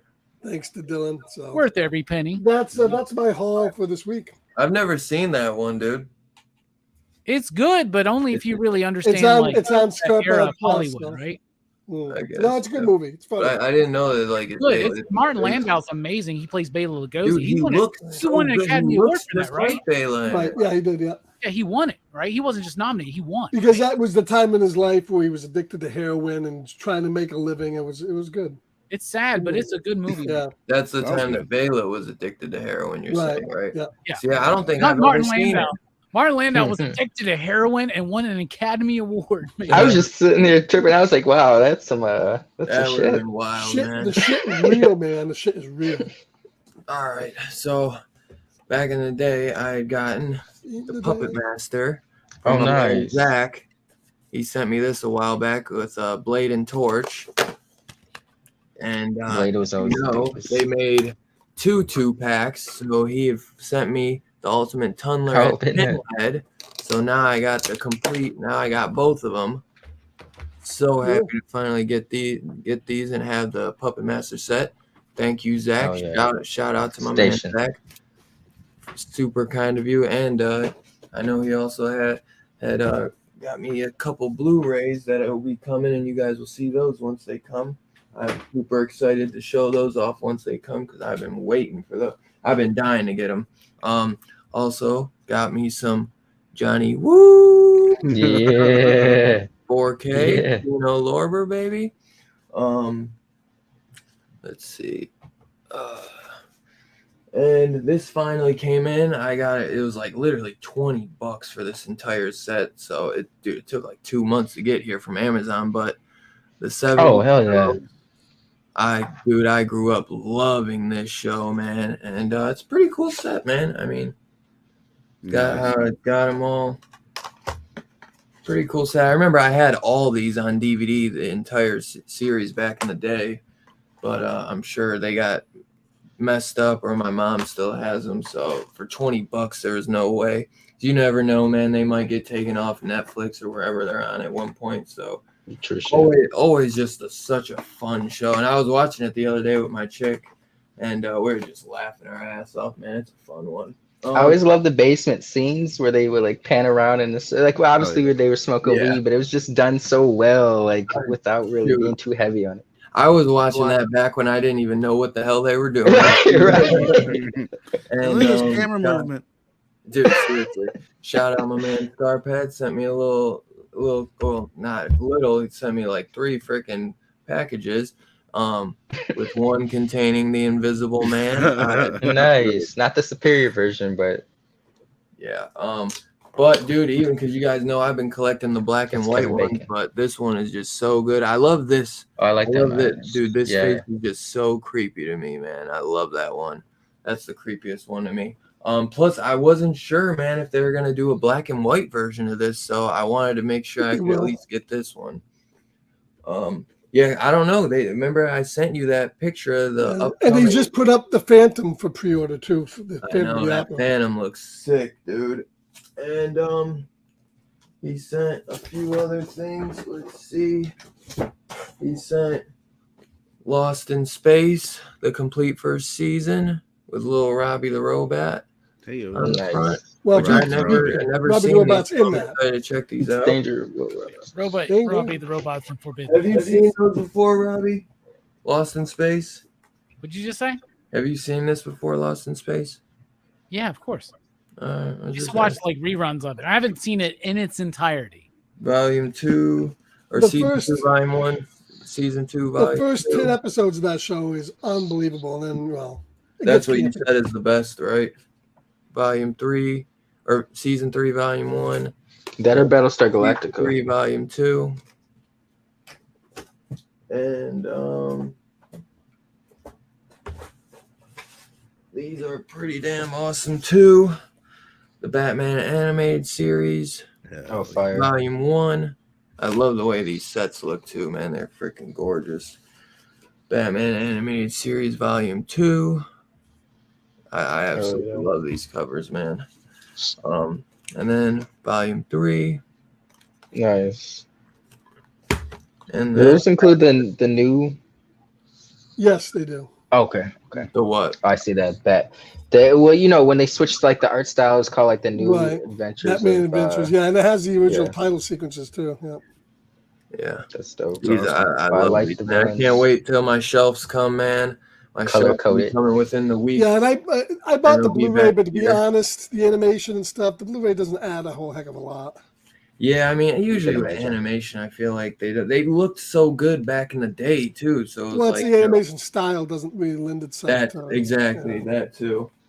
But also sent 2 classics: Clint Eastwood's The Good, Bad, and the Ugly. Nice. Lorber. Dope cover. Yeah, right. I love, man. I used to watch these with my dad back in the day, so so glad to have these because I actually haven't gotten any of these. Clint Eastwood. What was that, Scarpa? A spaghetti western. Yeah, me and my grandpa, my dad and his dad, who was my jiddu, we used to watch all the spaghetti westerns, man. And Clint Eastwood's High Plains Drifter. I can't wait to check this one out. Nice. Yeah, I haven't gotten any of the Clint Eastwood kinos, so I was so happy to get these. And last but not least, I can't wait to show. Well, here's one. Little Punisher figure. pretty cool, Oh, fire! Hell yeah! right? With a nice machine gun and a pistol. And Yeah, I don't think there's anything else in there, Dylan. That's it. That's all that's in yeah, there. no, that's it. No, but I can't wait to show these to the little kid, the Flintstones. Oh, okay. Oh, hell yeah!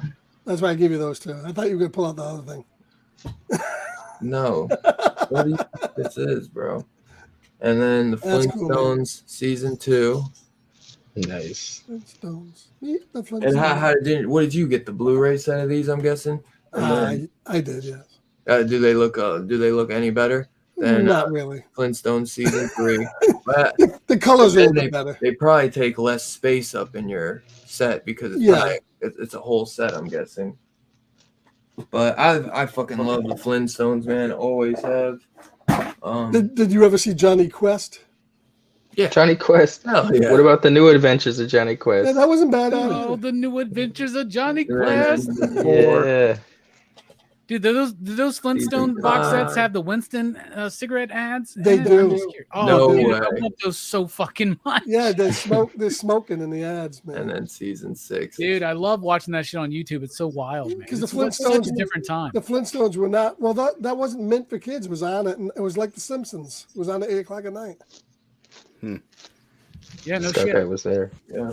I wasn't born yet. It came out in '62, a year before I was born, but I was alive during it. Yeah. Scarpat's a kid in every decade of the 20th century. It's really fucking smart. I'm like the fucking Forrest Gump of Dylan's horror show. Man. The I'm spirit of running the through 20th every century. fucking shaking hands with everybody, man. Yeah. Minus the influencing. That's right. You're gonna find this mug in pictures. I'm kind of like the fucking doctor, man. Look for me back in the fucking 1920s. I was there.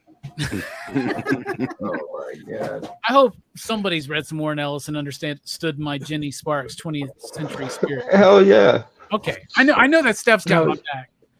Verno quit reading comics. Steph never misses a pop culture reference. He's like Peter Parker. No shit, man. He's a spark of light in the Too much dark. alone He's time. Parker Spider-Man. All he You does went is to alone light time. But yeah, man. So thank you, Scarpad, and thank you, Zach, man. You guys are too kind as always. I really thought this was gonna be a 2-hour stream tonight, y'all. Oh, dude. I mean, come I told on, a bro. friend, You I know was me. like, yeah, it's gonna be 2 hours. Well, as always, man, you guys are the best. Literally, thank you as always for coming and hanging out. This Monday, come check us out on Scarpad's domain while he reviews The Thing from Another Howard World, Hawks' the original The Thing. one with James Arness.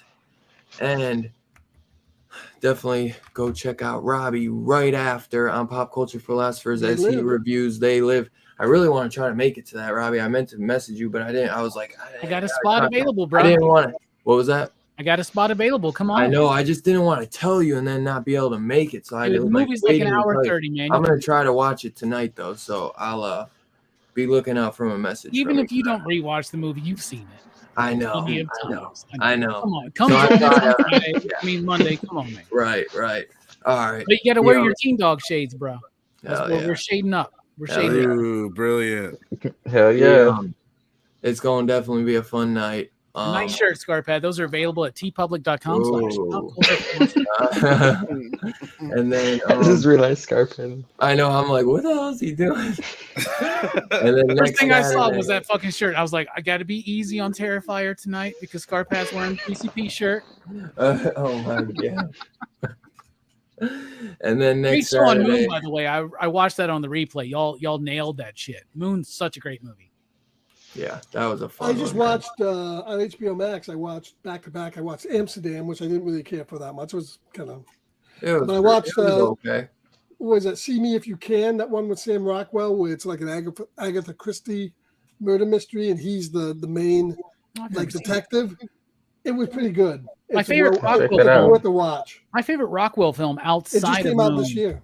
would be Confessions of a Dangerous Mind. Yeah, fucking I would love say it. so. That's yeah. what a lot. Yeah, That's what better I'm than sorry. Moon. I thought the Matchstick Man was pretty good too, but he wasn't Matchstick Man is the good. monster. Matchstick And Man, he's yeah. great as the villain in Psychopath was good. Charlie's Angels. I love Just Seven Yeah. Get out Psychopaths. of the way.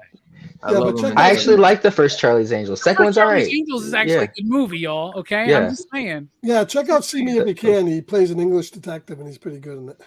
All right. Oh, That yeah. was directed by Mick G. That first Charlie's Angels. Y'all remember Man. Mick G did all those fucking colorful music videos in the 90s and 2000s? Yeah, then everybody He did all hated- those Smash Mouth videos, basically. then everybody No hated- shit. Bill Murray Right. was on that one, right? Everybody hated Bill Murray in that movie, didn't they? Yeah, he was Bosley. I loved him in Yeah. that. Yeah, he was buzz. No, I Apparently he mean, didn't get the on. cast didn't like him. He gave a hard time to Lucy Liu and shit like that. But what can you do? What can you do? And then make sure you guys come check us out next Saturday, 7:30 Eastern, as always, while we review Burial Ground. Dun, dun. I'm so fucking excited. I was like, finally, a Dylan's Horror Show. I feel like I can sink my teeth into. Oh yes, Oh, you sunk your you'll teeth. be in you'll be Terrifier. sinking your That's- teeth into that, baby. Hell yeah, you will. Hell yeah, you You'll will. I'm never gonna look sink at my teeth into some Captain Crunch here in a few minutes. I'm going to tell you that. you'll never look at a 30-year-old breastfeeding again. As always, guys, man, we freaking love you, man. Thank you for coming and sitting here for over 3 freaking hours. You guys are the best, man. Seriously. I think hope we you made a guys- good commentary track to Terrifier 1 and 2. You can You're like right. watch both of them and just listen to us rambling. You probably can, man. You literally can. I hope you guys have a great rest of your weekend, man. You guys stay safe. Party on, dudes. You guys are the best, man. And we will see you guys next week. We'll see you, or also Monday we'll night. see you this Monday and next week. We love y'all, man. Be safe. Catch you guys next time. Boom!